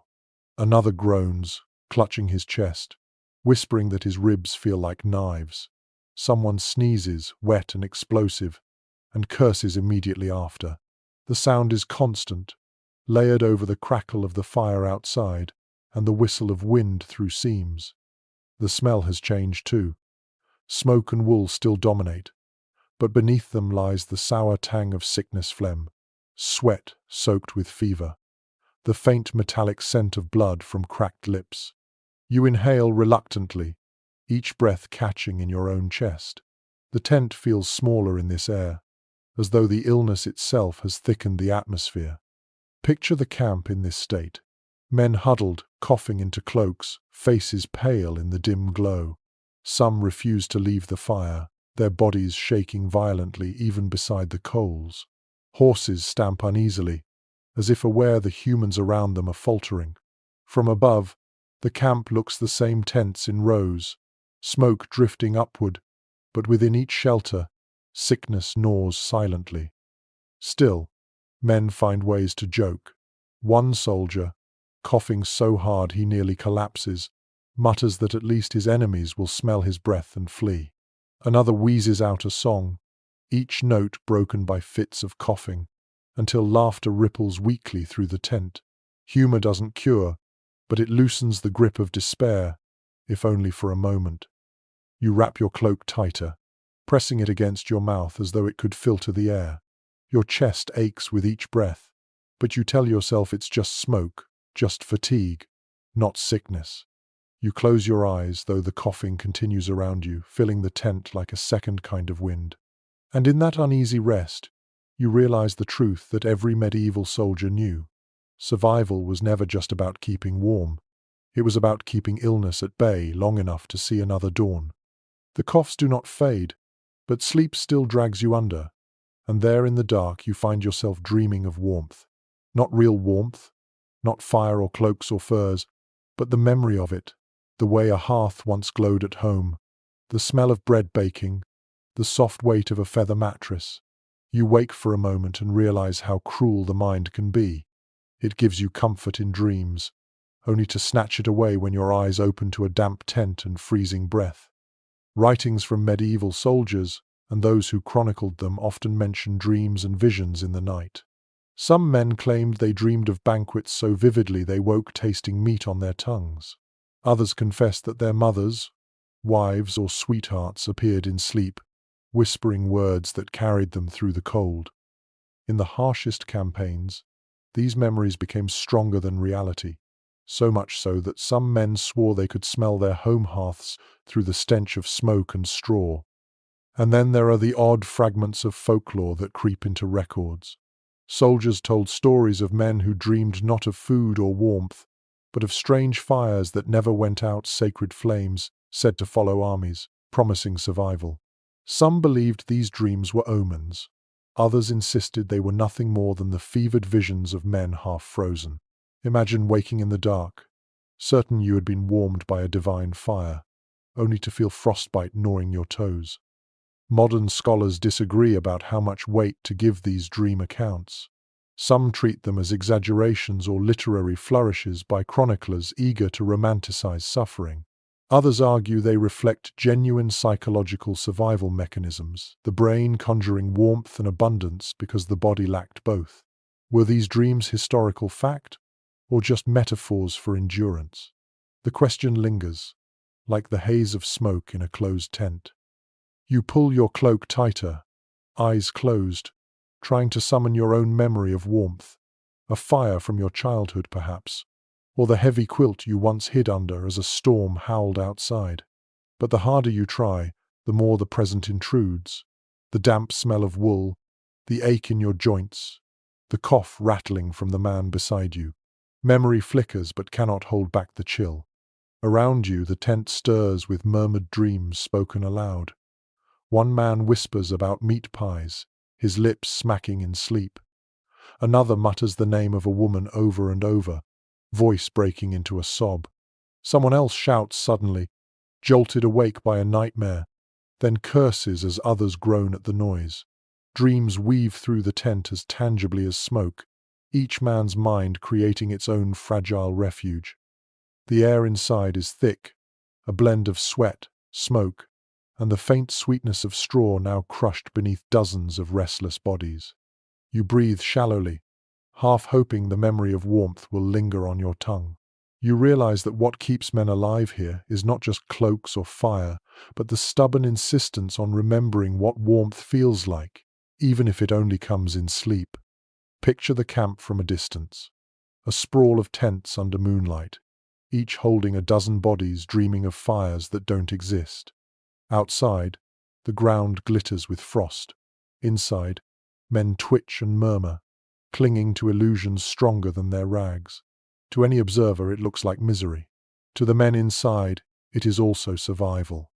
You close your eyes again, determined to hold on to some scrap of warmth, even if it's false. You let your mind wander to imagined firesides, to laughter at tables, to the glow of hearths. And though your body lies stiff and frozen on straw, your spirit floats for a moment in memory, borrowing comfort from a world far away.